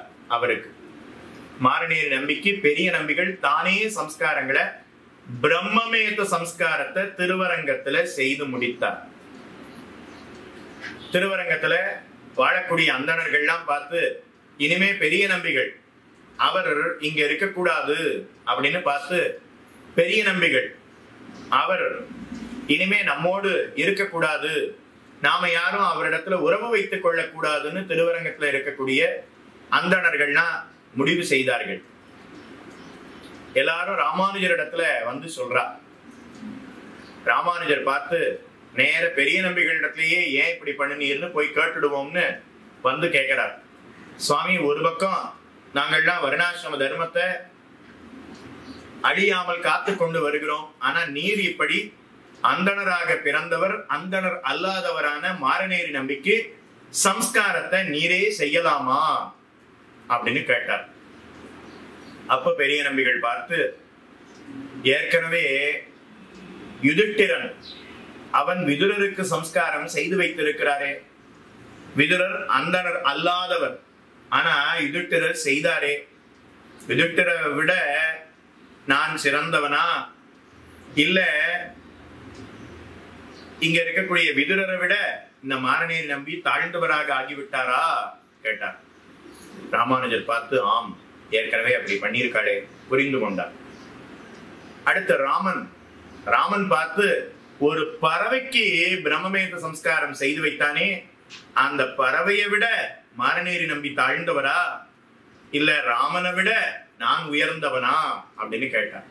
ஆம், ராமனே ஒரு பறவைக்கு பிரம்மமேத சம்ஸ்காரம் செய்து வைத்திருக்கிறானே, இவர் செய்தது சரி. ஆழ்வார்கள்லாம் தங்கள் பாசுரங்களை இப்படித்தானே பாடி இருக்கிறார்கள். தொண்டரடி பொடியாழ்வார் மேம்பொருள் போகவிட்டு அப்படிங்கிற இருக்கக்கூடிய பாசுரம் முழுக்க அடியவர்களுடைய பெருமையைத்தானே காட்டுகிறார். திருவாய்மொழியில சல்லடை போட்டு சலிச்சோம்னா 2 பதிகம், பகவானுடைய அடியவர்களுடைய பெருமையை காட்டக்கூடிய பதிகம்ங்கிறது தேருமே. நெடுமார்க்கடிமை அப்படிங்கிற பதிகத்துல இந்த அர்த்தத்தை தானே ஆழ்வார் காட்டி இருக்கிறார். சொன்ன உடனே ராமானுஜர் அதை ஏற்றுக்கொண்டார். ஆம், நீர் சொல்லுவதுதான் சரி. உடனே எல்லாரையும் பார்த்து இப்ப புரிஞ்சுட்டா ஏன் பண்ணினாருன்னு அப்படின்னு கேட்க எல்லோரும் ஏற்றுக்கொண்டார்கள், வெட்கி தலை குனிந்தார்களாம். ராமானுஜருக்கு இது தெரியாதா அப்படின்னா, ராமானுஜருக்கு இந்த அர்த்தங்கள் எல்லாம் தெரியும். ஆனா பெரிய நம்பிகள் திருவாக்குல இருந்து வரணுங்கிறதுக்காகத்தான் நேரே சென்று ராமானுஜரே அவரிடத்துல கேட்டார். ராமானுஜருடைய சீடர்களுக்குள்ள ஒருத்தர் சக்கரவர்த்தி அப்படின்னு பேர். ராமானுஜருடைய காலத்துல வாழ்ந்த ஒரு பெரியவர். அவர் தன்னுடைய சீடர்களுக்கெல்லாம் நிறைய அர்த்தங்களை சொல்லுவார். நகரம் என்ன, கிராமம் என்ன, காடு என்ன, வீடு என்ன, சேரியில போய் காட்டுல போய் ஒரே ஒரு வீடு தான் இருக்குன்னா அந்த ஊருக்கு கூட, அந்த சேரிக்கு கூட, அந்த தெருவுக்கு கூட போய் அந்த வீட்டுக்குள்ள இருக்கிறவாளுக்கு அர்த்தங்களை சொல்லுவாராம். அந்தணர்களாக இருந்தாலும் சரி, அந்தணர் அல்லாதவர்களாக இருந்தாலும் சரி, அர்த்தங்களை சொல்லி அவர்களை திருத்தி ஸ்ரீவைஷ்ணவராக மாற்றி பகவானுக்கு பல்லாண்டு பாடக்கூடிய அடியவராக மாற்றி விடுவராம் அவர். அப்படிப்பட்டவர் சக்கரவர்த்தின்னு பேர். அவர் காவேரி கரையில ஒரு கிராமத்துல வாழ்ந்து வருகிறார். ஒரு முறை காலையில அவர் காவேரியில நீராடணுங்கிறதுக்காக சென்றார். அப்ப அந்த இடத்துல ஒரு பிணம் ஒதுங்கி இருந்தது, ஒரு சவம் கிடந்தது. ஒரு பிணம் இருக்கே, இந்த பிணம் யாருடையது தெரியலையே, அந்தணர் அல்லாதவருடைய பாடியா, பிள்ளை இருக்காளா, பேரன் இருக்காளா, பந்துக்கள்லாம் யாராவது இருக்காளா, கிட்ட கொடுக்கணுமா, சம்ஸ்காரத்தை யார் பண்ண போறா அப்படின்னு பாக்குறார். ஒருத்தரும் இவர் எனக்கு தெரிஞ்சவர்னு சொல்லிட்டு ஒருத்தரும் வரல. அவர் பார்த்தார், அந்த சவம்னு சொன்னேன் இல்லையா, அவருடைய உடல்ல உபவீதம் பூணுவல் இல்லை. ஆனா தோல்ல சங்க முத்திரை, சக்கர முத்திரை அப்படிங்கிறது இருந்தது. சங்க சக்கர முத்திரை இருந்ததுன்னா அவர் வைஷ்ணவர் அப்படின்னு தெரிஞ்சிடுது. சரி, இவருக்கு நாமே சம்ஸ்காரம் செய்து விடுவோம் அப்படின்னு முடிவு செய்தார். அந்த கரையோரமா ஒதுங்கிற்று அல்லவா பிணம், அதற்கு தானே இந்த சக்கரவர்த்தி சம்ஸ்காரங்களை செய்தார். ஊர்ல இருக்கிறவ அத்தனை பேரும் அந்தணர் அல்லாதவர், ஏன்னா உபவீதம் யஜ்ஞோபவீதம் இல்லை. அப்படி இருப்பவருக்கு போய் இவர் எப்படி சம்ஸ்காரத்தை செய்யலாம், இவர் எப்படி சம்ஸ்காரத்தை செய்யலாம், இவரோ அந்தணர், இறந்து இருப்பவரோ அந்தணர் அல்லாதவர், மார்புல பூணுவல் இல்லை, எப்படி செய்யலாம்? அதனால இவரை இனிமே அக்ரஹாரத்துல சேர்க்க கூடாதுன்னு அவரை ஊரை விட்டு தள்ளி வச்சுட்டா, ஒதுக்கி வச்சுட்டா. சில காலம் முடிந்தது. ஒரு நாள் ஊர்ல இருக்கிறவ அத்தனை பேரும் வண்டி வச்சுண்டு, வேன் வச்சுண்டு, மாட்டு வண்டியோ குதிரை வண்டியோ ஜட்கா வண்டியோ அதுல ஏறி திருவரங்கத்திற்கு செல்லுகிறார்கள். திருவரங்கத்திற்கு சென்று ரங்கநாதனை சேவிக்கணும்னு போறார். அப்ப ரங்கநாதன் பார்த்து, வடக்கு தெருவில் இருக்கிறவர் வந்திருக்கார், சன்னதி தெருவில் இருக்கிறவர் வந்திருக்கார், தெற்கு மாட வீதி வடக்கு மாட வீதியில இன்னார்லாம் இருக்கா, இவாள்லாம் வந்துட்டாளே, இவாள்லாம் வந்துட்டாளே, சக்கரவர்த்தி எங்கே அப்படின்னு கேட்டாராம். சக்கரவர்த்தி எங்கே அப்படின்னு கேட்டாராம். உடனே எல்லாரும் சொல்றா, அவர் பொல்லாதவர், அவர் பொல்லாதவர், அவரை நாங்க எங்களோட சேர்த்துக்க மாட்டோம், அவர் பொல்லாதவர், அதனால எங்களோட அவரை நாங்க சேர்த்துக்க மாட்டோம், ஊரை விட்டு ஒதுக்கி வச்சுட்டோம். அந்தணர் அல்லாதவருக்கு சம்ஸ்காரங்களை செய்து வர்ணாசிரம தர்மத்தை மீறி விட்டார், அதனால நாங்க அவரை சேர்த்துக்கொள்ளவில்லை, சேர்த்துக்கல அப்படின்னு சொன்னார். உடனே ரங்கநாதனுக்கு சட்டுன்னு கோபம் வந்துடுது. நீங்கள்லாம் அவரை அழைச்சென்று வந்தாதான் உங்களுக்கு எல்லாம் நான் அனுகிரகம் பண்ணுவேன், இல்லைன்னா உங்கள் அனைவரையும் நான் தண்டித்து விடுவேன் அப்படின்னு சொன்னான். உமக்கு அவர் பொல்லான், எமக்கு அவர் நல்லான் அப்படின்னு சொன்னாராம்.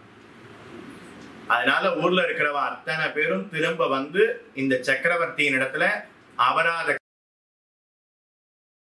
அவரை அழைச்சிட்டு வந்து அவரை முன்ன நிறுத்தி அவர் மூலமாக ரங்கநாதனை இவர்கள்லாம் சேவிச்சார். அதனால ரங்கநாதன் பார்த்து, ஊர்ல இருக்கிறவ உங்கள் அனைவருக்கும் அவர் பொல்லான், நமக்கு நல்லான்னு சொன்னார் இல்லையா, அதனால அவருக்கு நல்லான் சக்கரவர்த்தி அப்படிங்கிற பெயர் ஏற்பட்டது. அதனால இன்றும் அந்த நல்லான் வம்சத்தை சேர்ந்தவர்கள் திருமலையிலேயும் திருவல்லிக்கேணியிலேயும் காஞ்சிபுரத்திலேயும் திருவரங்கத்திலேயும் இன்னும் பல இடங்களிலேயும் அவர்களுடைய வம்சத்தை சேர்ந்தவர்கள் வாழ்ந்து வருகிறார்கள். அதனால இப்ப அந்த நல்லான் சக்கரவர்த்தி பார்த்து ஜென்மத்துல உத்கர்ஷத்தையும் ஜென்மத்துல அபகர்ஷத்தையும் நன்றாக அறிந்து வைத்திருக்கிறாரே. ஆழ்வார்களுக்குள்ள திருமழிசை ஆழ்வார், திருமழிசை ஆழ்வார் அவர் ஒரு மூங்கில் அறுப்பான் இல்லையா, அவனுடைய பிள்ளையாக வளர்ந்தார். ஆனா சிறந்த பக்தர், பகவானே அவருடைய மனசுக்குள்ள எழுந்தருளி இருக்கிறான். அந்த திருமழிசை ஆழ்வார் அவருக்கு பக்திசாரர் அப்படின்னு பேரு. அவர் ஒரு முறை கும்பகோணத்தை நோக்கி வருகிறார்.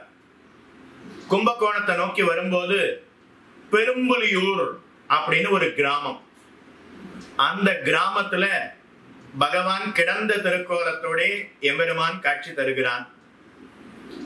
பெரும்புலியூர் அப்படிங்கிற கிராமம், அங்க இருக்கக்கூடிய அத்தனை பேருக்கும் தலைவராக அந்த சன்னதியை நிர்வாகம் செய்து கொண்டு வருபவர் அவருக்கு பெரும்புலியூர் அடிகள் அப்படின்னு பேர். அந்த பெரும்புலியூர் அடிகள் அவர் அங்க ஒரு யாகம் செய்து கொண்டு வருகிறார். யாகத்துக்கு பூர்ணாகுதி செய்ய வேண்டிய வேலை. பூர்ணாகுதி பண்ணும்போது யாராவது ஒரு பெரியவருக்கு கும்ப மரியாதை பண்ணணும். நாம சம்பிரோக்ஷணம் நடத்துகிறோம் அப்படின்னா முதல் தீர்த்தம்னு கொடுக்கிறோம் இல்லையா, அத போல யாகம் பண்ணினா அந்த யாகத்துல கும்ப மரியாதை அக்ரபூஜை அப்படின்னு பேரு. அந்த அக்ரபூஜையை யாருக்கு கொடுப்பது அப்படின்னு அவர் யோசிக்கிறார். அந்த சமயத்துலதான் பெரும்புலியூர் அடிகள் அவர் யாகம் பண்ணக்கூடிய அந்த இடத்துல பெரும்புலியூர் ஊருக்குள்ள பக்திசாரர் வருகிறார். பகவானுடைய சன்னதியை அப்படியே பிரதட்சணம் பண்றார். முதல்ல வடக்கு தெரு, அதுக்கப்புறம் கிழக்கு தெரு, அதுக்கப்புறம் மேற்கு தெரு, தெற்கு தெரு, இப்படியே அந்த தெருவை பிரதட்சணம் பண்ணிட்டு அதுக்கப்புறம் கோவிலுக்குள்ள வரப்போறார். உள்ள அர்ச்சகர் பகவானுக்கு பூஜை பண்ணிட்டு இருக்காரே, அவர் பார்த்து விதிர்த்து போனார்.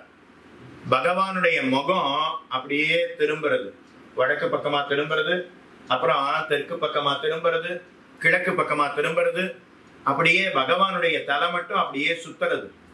அதை பார்த்த அர்ச்சகர் பயந்து போனார். நேர ஓட்டமா ஓடினார். நேர பெரும்புலியூர் அடிகள் அவரிடத்துல போய் சொன்னார். அவரும் வந்து பார்க்கிறார். பார்த்த உடனே யோசிக்கிறார், பகவானுடைய முகம் இன்னைக்கு ரொம்ப மலர்ந்து இருக்கிறதே, இன்னைக்கு பகவான் ரொம்ப சந்தோஷத்தோட இருக்கிறானே, அவனுடைய முகம் அப்படியே சுத்துறதுன்னா கண்டிப்பா யாரோ ஒரு சிறந்த பாகவதர் பகவானுடைய அடியவர் ஊருக்குள்ள வந்து இருக்கிறார். அவரை கண்டவுடனேதான் பகவானுக்கு பூரிப்பு, சந்தோஷம். அவர் யாரு கண்டுபிடிக்க, ஊருக்குள்ளே யாராவது புதியவர்கள் வந்திருக்கிறார்களான்னு கேட்கிறார். ஆம், பக்திசாரர் அப்படின்னு ஒருத்தர் வந்திருக்கிறார்னு சொன்னார். உடனே நேர பெரும்புலியூர் அடிகள் அவர் போய் பக்திசாரரை விழுந்து சேவிக்கிறார். சுவாமி, நீர் மகானுபாவர், சிறந்த ஞான பக்தி வைராக்கியங்கள்ல சிறந்தவர், பெரியவர் அப்படின்னு சொல்லி அவர் அழைச்சிட்டு வரார். பகவான் அப்படியே அவரை விசேஷ அனுகிரகம் செய்தான்.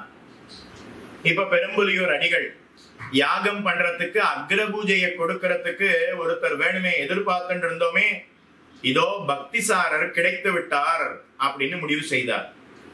பக்திசாரரை யாகசாலைக்கு அழைச்சிட்டு போய் அவருக்கு அக்ரபூஜையை செய்தார். அந்த யாகத்துக்கு வந்திருக்கக்கூடிய அந்தணர்கள் ருக்வேதம், எஜுர்வேதம், சாமவேதம், ஆதர்வனம் அறிந்தவர்கள், பெரிய வித்வான்கள், பண்டிதர்கள் அவெல்லாம் ஆட்சேபனை பண்ணினான். கூடாது, எப்படி இவருக்கு கொடுப்பீர்? இவர் என்ன குலம், எந்த ஜாதியில பிறந்தவர், இவருக்கு எப்படி வேத பண்டிதர்கள் இருக்கிற சபையில நீர் இவருக்கு எப்படி கும்ப மரியாதையை பண்ணலாம், அக்ர பூஜையை செய்யலாம்? கூடாது அப்படின்னு பெரும்புலியூர் அடிகளையும் வைதா. அதை ஏற்றுக்கொண்ட பக்திசாரர் திருமழிசை ஆழ்வார் அவரையும் வைத்தார்கள். இப்போ திருமழிசை ஆழ்வார் அவருடைய உள்ளத்துல பகவான் இருக்கிறான். திருமழிசை ஆழ்வார் பார்த்து, உள்ளத்துல இருக்கக்கூடிய பகவானை பார்த்து அப்படியே கையை கூப்பி பிரார்த்திக்கிறார். சுவாமி, எனக்குள்ள நீ இருக்கிறாய், என்னைய வைதா உன்னையும் சேர்த்து வைத்ததாகத்தான் அர்த்தம். என்னைய வைதா எனக்குள்ள இருக்கக்கூடிய பகவானான உன்னையும் சேர்த்து இவர்கள் வைத்ததாக அர்த்தமாகிவிடும். அதனால உள்ள இருக்கக்கூடிய நீ வெளியில வந்து இவர்களுக்கு காட்சி கொடுப்பாய் அப்படின்னு திருமழிசை ஆழ்வார் பிரார்த்திக்கிறார் பகவானிடத்துல. வெளியில வந்து இவர்களுடைய வாய் அடங்கும்படி இவர்களுக்கு உட்கிடந்த வண்ணத்தை நீ காட்டி தர வேணும் அப்படின்னு பிரார்த்திக்கிறார். ஷடங்கர் வாய் அடங்கிட உட்கிடந்த வண்ணமே புறம்புசித்து காட்டிடே அப்படின்னு பிரார்த்தித்தார். அபார தேஜஸோட அவருடைய மனசுல இருந்து பகவான் அந்த யாகத்துல இருக்கக்கூடிய வேதியர்கள் அத்தனை பேருக்கும் காட்சி கொடுத்தான். ஷடங்கர்கள் அத்தனை பேருக்கும் காட்சி கொடுத்தான். அபார தேஜஸோட பட்டு பீதாம்பரத்தோட மயில் பீலியை தரித்துக் கொண்டு கிரீடம் என்ன, பாஞ்சஜன்யம் என்ன, சக்கரம் என்ன, இத்தோட ஸ்ரீதேவி பூமி தேவி நாச்சியாரோட அவருடைய மனசுல இருந்து வெளியில வந்து அத்தனை பேருக்கும் காட்சி கொடுத்தான். உடனே அத்தனை பேரும் வெட்கி தலை குனிந்தார்கள். நாங்கள்லாம் எப்பேற்பட்ட அபச்சாரத்தை செய்து விட்டோம், வேதத்தை அறிந்திருக்கிறோமே தவிர அதனுடைய பொருளை அறியவில்லை. பகவானை அறிந்திருக்கிறோமே தவிர பகவானை காட்டிலும் சிறந்தவர்கள் அடியவர்கள் என்று நாங்கள் உணரவில்லை. இதோ இப்பொழுது தெரிந்து கொண்டோம்னு எல்லோரும் விழுந்து சேவித்து திருமழிசை ஆழ்வாரிடத்துல அபராத க்ஷாமனம் வேண்டினார்கள், மன்னிப்பு கோரினார்கள். அதுக்கப்புறம் திருமழிசை ஆழ்வார் பார்த்து அவர்கள் அத்தனை பேரையும் அனுகிரகம் செய்தார். இப்ப திருமழிசை ஆழ்வார் அவர் அந்த அக்ர பூஜைய அவர் ஏற்றுக்கொண்டாரே, பெரும்புலியூர் அடிகள் கொடுத்தார். அந்த பெரும்புலியூர் அடிகள் ஜன்மத்துல உத்கர்ஷம், ஜன்மத்துல அபகர்ஷத்தை நன்றாக அறிந்து வைத்திருக்கிறார். யுதிஷ்டிரன் அவன் ராஜசூய யாகம் செய்தான். அந்த ராஜசூய யாகத்துல இதே போல அக்ர பூஜையை யாருக்கு கொடுப்பது?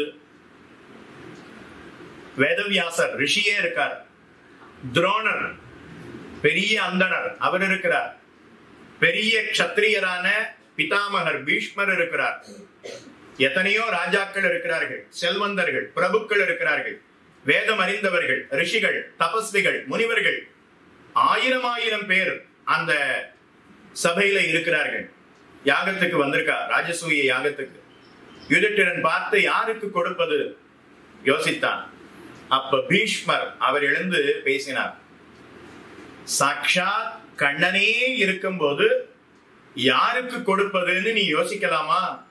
கண்ணனுக்கு கொடுப்பாயின்னு பீஷ்மர் தெரிவித்தார். அதே அர்த்தத்தை சகதேவன் அவன் எழுந்து பீஷ்மருக்கு கொடுக்கணும், அதாவது கண்ணனுக்கு கிருஷ்ணருக்கு தான் கொடுக்கணும். பீஷ்மர் சொன்னதை நான் ஆமோதிக்கிறேன், பீஷ்மர் சொன்னதைத்தான் நானும் சொல்றேன். இன்னும் ஒரு படி மேல போய் சகதேவன் என்ன தெரிவித்தான்னா, கண்ணனை தவிர வேற யாருக்கும் கொடுக்க கூடாது.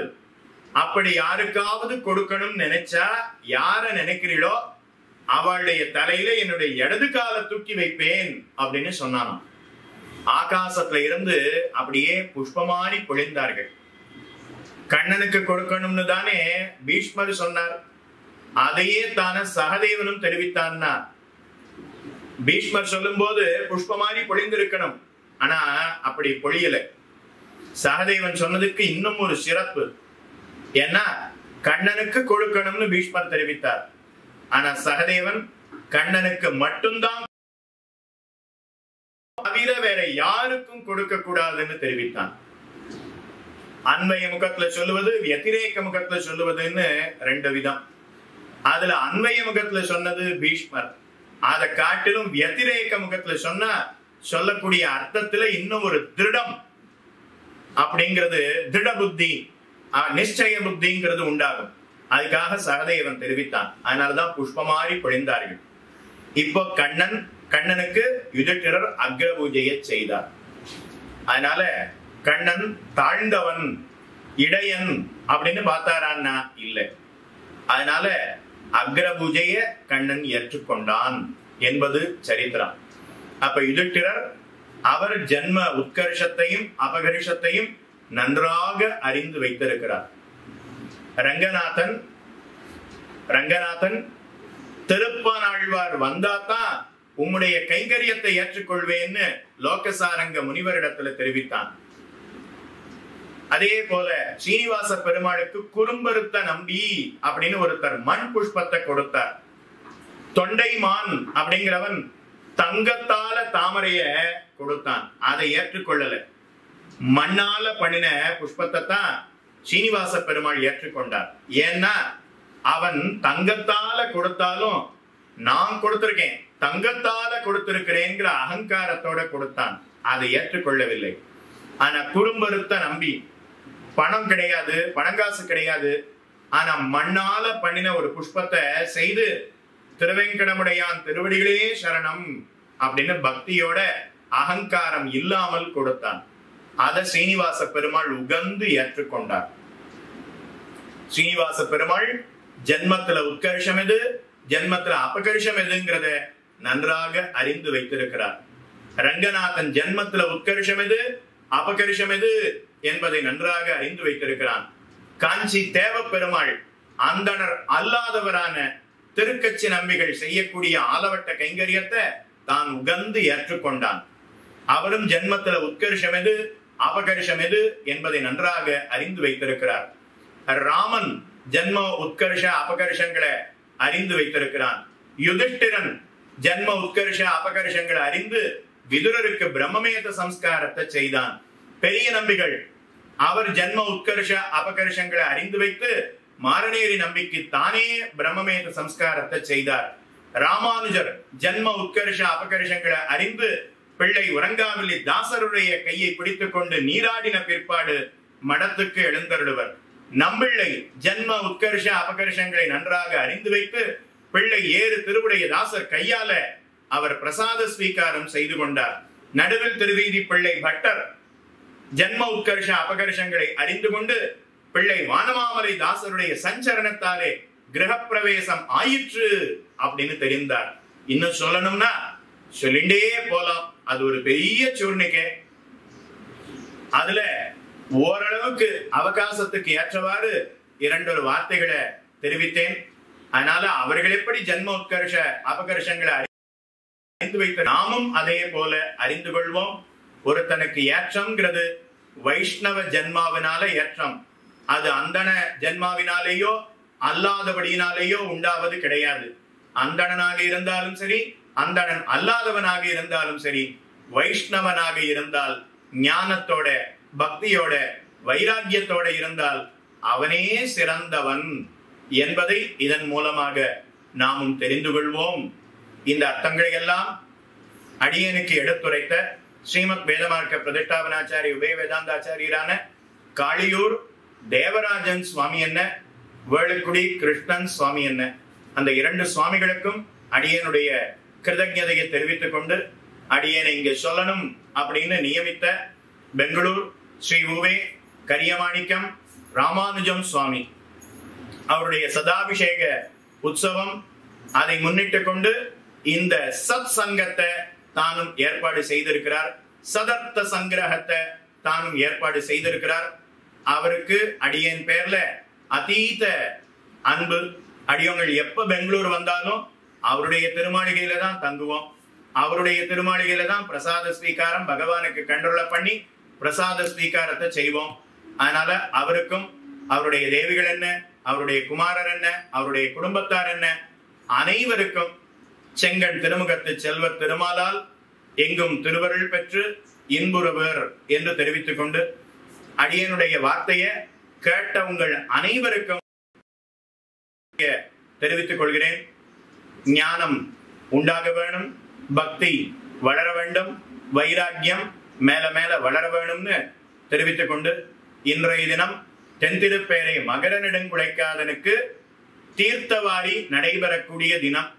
அதனால தென்திருப்பேரை மகர நெடுங்குழைக்காதனுடைய அனுகிரகம் உங்கள் அனைவருக்கும் ஏற்பட வேணும்னு தெரிவித்துக் கொண்டு அடியோமோடும் நின்னோடும் பிரிவின் இருக்க வேண்டும் என்று சொல்லி இத்தோடு அமைகிறேன். க்ஷமிக்க பிரார்த்திக்கிறேன். ஆழ்வார் திருவடிகளே சரணம், எம்பெருமானார் திருவடிகளே சரணம், ஜீயர் திருவடிகளே சரணம், ஜீயர் திருவடிகளே சரணம். ஸ்ரீமதே ராமானுஜாய நமஹ. ஸ்ரீமத் வரவரமுனையே நமஹ. இதுகாரும்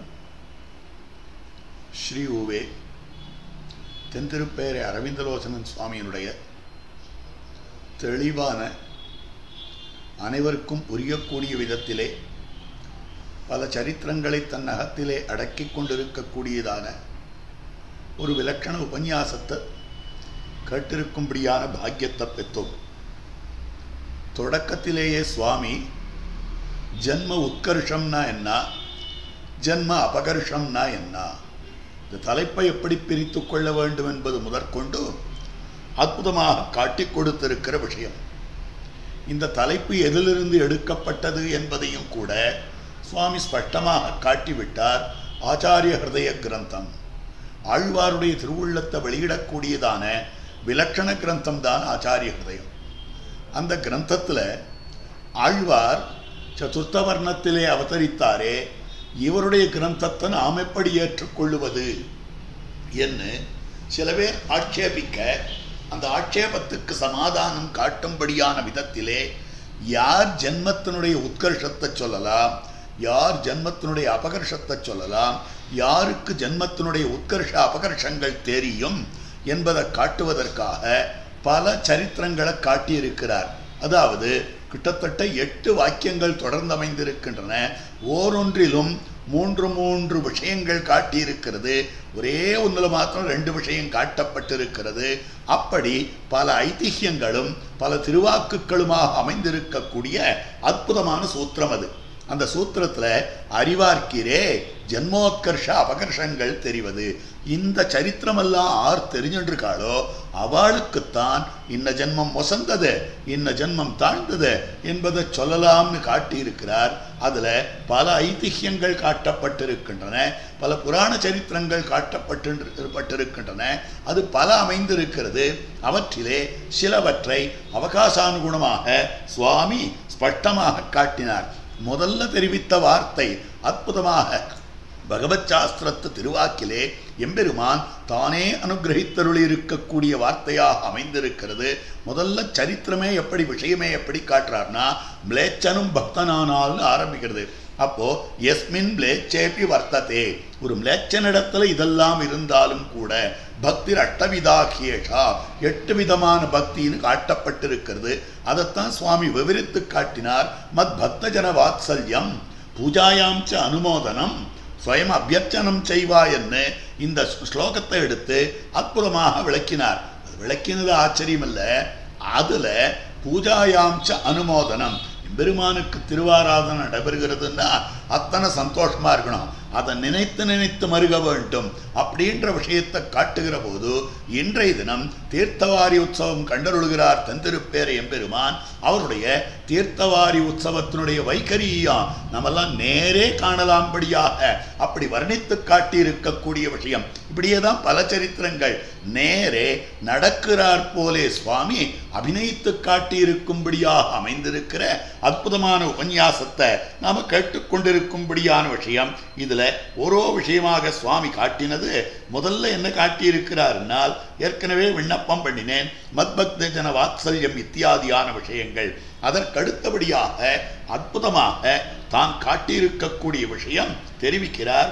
யாக அனுயாக உத்தர வீதிகளில் காயான்ன ஸ்தல சுத்தி பண்ணின விருத்தாச்சாரம், விருத்தாச்சாரம் விருத்தர்களா நம்ம ஆத்மாக்கள், ஞானத்தாலே விருத்தர்கள், சீலத்தாலே விருத்தர்கள், வயசாலே விருத்தர்கள், அமைந்திருக்கக்கூடிய மகாத்மாக்கள். அவள் ஆறுன்னா எம்பெருமானார் அவரும், நம்பிள்ளை அவரும், நடுவில் திருவீதி பிள்ளை அவரும், இவா 3 பேரும் ஞானத்தாலும் வயசாலும் விருத்தர்களாக, சீலத்தாலே விருத்தர்களாக அமைந்திருக்கக்கூடிய மகாத்மாக்கள். இவா 3 பேருமே உத்தம வர்ணத்திலே உத்தம ஆசிரமத்தில் எம்பெருமானாள் எழுந்தருளிருந்தார். மற்றையோர் இருவரும் உத்தம வர்ணஸ்தர்களாக அமைந்திருந்தார்கள். ஆனால் அவர்கள் என்ன பண்ணினார்னா, எம்பெருமானார் திருவாராதனத்துக்கு முன்பாக தன் திருமேனியை சுத்தி பண்ணி கொள்ள வேண்டும் என்பதற்காக பிள்ளையுறங்காவில்லிதாசனுடைய ஸ்பர்சம் பெற்றார். அந்த சரித்திரத்தை எடுத்து காட்டினார். அதே மாதிரியாக நம்பிள்ளை பாவசுத்தி இல்லாதவளாய் அமைந்திருக்கக்கூடிய தம்முடைய இளைய பத்னியார். காரணம் என்னன்னா, அவர் வைதிக பிரக்கிரியிலே நின்றார். ஆக விவாகம் என்பது வைதிகமான விஷயமானபடியாலே ததனுகுணமாக வேதத்துக்கு அனுகுணமாக அவர் பர்த்தா, நான் பாரியை, பாரியையானவள் பர்த்தாவுக்கு பணி செய்ய வேண்டும் என்ன வேத விகிதமான அந்த விஷயானுகுணமாக இளைய பத்னி நின்றார். இது வேதத்தில் நிலைநின்றிருக்கக்கூடிய விஷயம். ஆனால் வேதத்தினுடைய சாரமாக சகல வேத சங்கிரகமாக அமைந்திருக்கக்கூடிய திருமந்திரத்திலே நிலைநின்றவள் தான் மூத்த பத்னியாராக அமைந்திருந்தாள். அப்படிப்பட்ட மூத்த பத்னியார் இருக்கிறாளே, அவளுக்கு ஆத்மஸ்வரூப யாதாத்மிய ஞானம் இருக்கிறது. அப்போ ஆத்மஸ்வரூப ஞானம் இருக்கிறவர்களுடைய ஸ்பர்ஷம் பெற்ற அன்னத்தை தான் சிஷ்டர்களான ஆச்சாரியர்கள், சிஷ்டர்களான பெரியவர்கள் தாங்கள் புஜிப்பார்கள். அத்தியாபி ஸ்ரீ வைஷ்ணவ ஆச்சாரிய புருஷ திருமாளிகையிலே இதை காணும்படியாக அமைந்திருக்கக்கூடியது. அப்ப பார்க்கிற போது ஒருத்திக்கு வைதிகத்தளவிலே சரீரத்தளவிலே நின்று விட்டது ஞானம், மற்றொருத்திக்கு அற்புதமாக ஆத்மாவளவிலே நின்றிருக்கிறது. அதனால ஆத்மயாஸ்வரூப யாதாத்மிய ஞானானுகுணமாக ஆச்சாரிய சிஷ்ய சம்பந்தத்தை உணர்ந்த அந்த பெண்பிள்ளையனுடைய திருக்கையாலே தான் போரகம் பண்ணும்படியான பெருமானுக்கு திருவாராதனம் பண்ணி புஜிக்கும்படியான ஒரு விஷயத்தை தான் கொண்டிருந்தார். அந்த நேமத்தை அது ஒரு நாள் தப்பிவிட்டது என்கிற போது தாம் என்ன பண்ணி இருக்கிறார் என்னால், அந்த பாவசுத்தி உடையவராய் இருக்கக்கூடிய உத்தமரான பிள்ளை ஏறுதிருவுடைய தாசர் என்கிற மகாத்மாவனுடைய அவருடைய கட்டாட்சம் பெற்று அவருடைய ஸ்பர்சம் பெற்றிருக்கக்கூடிய அன்னத்தை, இது அன்னசுத்தின்னு பேரு. யாக அனுயாக, அனுயாகம்னா பிரசாதம் புஜிக்கிறது, அதுல அன்னசுத்தி பண்ணுவதுன்னு காட்டப்பட்டிருக்கக்கூடியது. அதுக்கு மேல உத்தர வீதியிலே திருமாளிகை நிர்மாணம் பண்ணினார் நடுவில் திருவீதி பிள்ளை பட்டர். அவர் நடுவில் திருவீதியில இருந்தவர், உத்தர வீதியில ஒரு திருமாளிகை நிர்மாணம் பண்ணினார். அந்த திருமாளிகைக்கு கிரகப்பிரவேசம் புண்ணியாகவாச்சனம் பண்ணணும். அதற்கு முதல் நாளாகவே எழுந்தருளினவராக அமைந்திருக்கக்கூடியவர் பிள்ளை வானமாமலதாசர். அவர் எழுந்தருளே உள்ளுக்குள்ள அத்தனை இடத்தையும் அற்புதமான சஞ்சரணம் பண்ணினார். அப்படி சஞ்சரணம் பண்ணி வெளியிலே வந்ததும் கிரகப்பிரவேசம் ஆயிடுத்தோ, புண்ணியாகவச்சனம் ஆயிடுத்தோ. இதுக்கு மேல ஒரு வேத மந்திரத்தை சொல்லி நாம சுத்தி பண்ணுவதற்கு இடம் இல்லை. அதுதான் அற்புதமாக சடச்சாறு பண்ணாத சுத்தி, சாணகச்சாறு பண்ணாத சுத்தி, உப்புச்சாறு பண்ணாத சுத்தி, திருவிடிச்சாறு பண்ணிவிடும் என்னும்படியான அந்த அர்த்தம் காட்டும்படியான விஷயமாக அமைந்திருக்கிறது. ஆக அதை பார்க்கிற போது இங்கு மூவர் காட்டப்பட்டவர், மூவரும் தாசர்கள், தாசர்கள்னு சொல்லப்படுகிறார்கள். நம்பி ஏறுதிருவுடைய தாசர், பிள்ளை உறங்காவில்லி தாசர், பிள்ளை வானமாமலதாசர், இவெல்லாம் தாசர்கள். ஆனால் அவர்கள் சுத்தி யோகத்தை ஆரிடமிருந்து சுத்தி யோகம் அவரிடத்தில் இருக்கக்கூடிய சுத்தி யோகத்தை ஆறு பெற்றார்கள்னா பிராமணோத்தமர்களா இருந்தவர்கள் பெற்றார்கள். அப்ப இந்த சரித்திரம் தெரிந்தால் அவதானே இன்ன ஜென்மம் வசந்தது, இன்ன ஜென்மம் தாழ்ந்ததுன்னு சொல்லணும்னு அந்த சரித்திரத்தை எடுத்து காட்டினார். அதற்கு அடுத்தபடியாக ஐவரில், நால்வரில், மூவரில் முற்பட்டவர்கள் சந்தேகியாமல் சகஜரோடே செய்த புரோடாசமாக செய்த புத்திர கிருத்தியம்.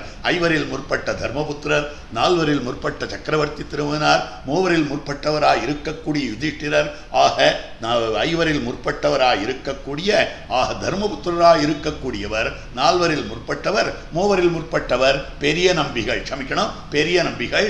இவா 3 பேர் விஷயத்தை எடுத்து காட்டினார். அதுல இருவர் க்ஷத்ரியர், ஒருவர் பிராமணோத்தமர். ஆனால் இவா ஆருக்கு சரம கைங்கரியம் பண்ணினார்னா, ஆருக்கு பிரம்மவேத சம்ஸ்காரம் பண்ணினார்கள்னா, ஆருக்குன்னு காட்டப்படுகிற விதத்திலே ஜட்டாயு மகாராஜரான பக்ஷி, மனுஷ்ய ஜாதி கூட இல்லை, அப்படி இருக்கக்கூடியவர். மற்றொருத்தர் வேலைக்காரியினுடைய புத்திரராய் அமைந்திருக்கக்கூடிய விதுராழ்வான். அவருக்கு சம்ஸ்காரம் பண்ணினார். மற்றொருத்தராய் அமைந்திருக்கக்கூடியவர் அந்தியஜாதிகாம் என்று சொல்லப்படுபவராய் அமைந்திருக்கிற மாரநேர் நம்பி. ஆக அவர் நம்மாழ்வாருக்கு நேரான நம்பியாக அமைந்திருந்தார், நம்மாழ்வாருக்கு சமானமானவராக அமைந்திருந்தார். இப்படிப்பட்டவாளுடைய வைபவத்தை பார்த்துவிட்டு அவர்களுடைய ஞான பக்தி வைராக்கியானுகுணமாக இந்த மகனீயர்களான சத்திரியர்களும் பிராமணருமாக அமைந்திருக்கக்கூடியவர்கள் தாங்கள் சம்ஸ்காரம் பண்ணினார்னு காட்டினார். அடுத்தபடியாக திருமலை நல்லானுடைய சரித்திரத்தை மிக விபுலமாக ஒவ்வொரு இடத்துலையும் சுவாமி எப்படி பண்ணியிருக்கிறார்னால், அந்த சரித்திரம் பூர்வ சரித்திரம் என்ன, ஜட்டாயு மகாராஜர்னா அந்த சரித்திரத்தை பூர்ணமாக காட்டியிருக்கக்கூடிய விஷயம் அந்த மாதிரி அமைந்திருக்கிறது. ஆக ஜட்டாயு மகாராஜருடைய சரித்திரத்தை ஆச்சரியமாக காட்டினார். அதே போல திருமலை நல்லானுடைய சரித்திரத்தையும் கூட அற்புதமாக எடுத்து காட்டி, ஊருக்கு பொல்லானாயிருந்தாலும் நமக்கு நல்லான் எம்பெருமான் தெரிவித்த அந்த வார்த்தையும் அற்புதமாக காட்டினார். அதற்கடுத்தபடியாக ஒரு பிறவியிலே இருபிறவியரானார்க்கு தர்மசூனு சுவாமிகள் அக்ரபூஜை கொடுத்தமையும் என்ன, ஒரு பிறவியிலேயே 2 பிறவி. திருமிழிசைப்பிரான் தான் அவதரித்தது பார்கவ குடியிலே அவதரித்தார், வளர்ந்தது பிரம்பன் குடியிலே வளர்ந்தார். அதே போல கண்ணன் பெருமான் எது குலத்திலே தான் அவதரித்தான், வளர்ந்தது கோபகுலத்திலே. இவா 2 பேரும் என்ன பண்ணினா தர்மசூனு சுவாமிகளுக்கு அக்ரபூஜை கொடுத்தமையும். ஆக இப்படிப்பட்ட ஒரு பிறவிலே இருபிறவிலானாருக்கு, ஆக ஒரே ஜன்மத்திலே 2 ஜன்மம் எடுத்தவர்களாய் இருக்கக்கூடிய கண்ணன் பெருமானுக்கும் திருமிழிசைப்பிரானுக்கும் தர்ம சூனு, கண்ணன் பெருமானுக்கு தர்மசூனு இருக்கிறானே அப்படிப்பட்டவன் அக்ரபூஜை கொடுத்தான். அடுத்தது சுவாமிகள் பெரும்புலியூர் அடிகள், அவர் திருமிழிசைப்பிரானுக்கு அக்ரபூஜை முதல் பூஜை கொடுத்தார். இப்படிப்பட்ட சரித்திரம். அதுக்கு மேல திருப்பாணாழ்வார் என்ன, புஷ்ப தியாக போக மண்டபங்களிலே திருக்கச்சி நம்பிகளுடைய வைபவம் என்ன, குறும்பருத்த நம்பியனுடைய வைபவம் என்ன, இந்த வைபவத்தை எல்லாம் எடுத்து காட்டி ஒரு சரித்திரத்தையும் காட்டியிருக்கக்கூடிய விஷயம். இதுல ஒரு 4-5 விஷயங்கள் அதி விபுலமாக சுவாமி காட்டினார். மீதமுள்ள விஷயங்களை சங்கிரகமாக தாம் அவகாசத்தை அனுசரித்து என்ன அவகாசம் ஆகிவிட்டபடியாலே காட்டினார். இப்படி ஒரு அற்புதமான விஷயத்தை நாம் அனுபவிக்கும்படியாக பண்ணியருடைய ஸ்ரீ சுவாமி திருவடித்தாமரைகளுக்கு வாழி வாழி வாழி என்று பல்லாண்டு பாடிக்கொண்டு சமிக்கும்படியான பிரார்த்தனையோடு அமைகிறேன்.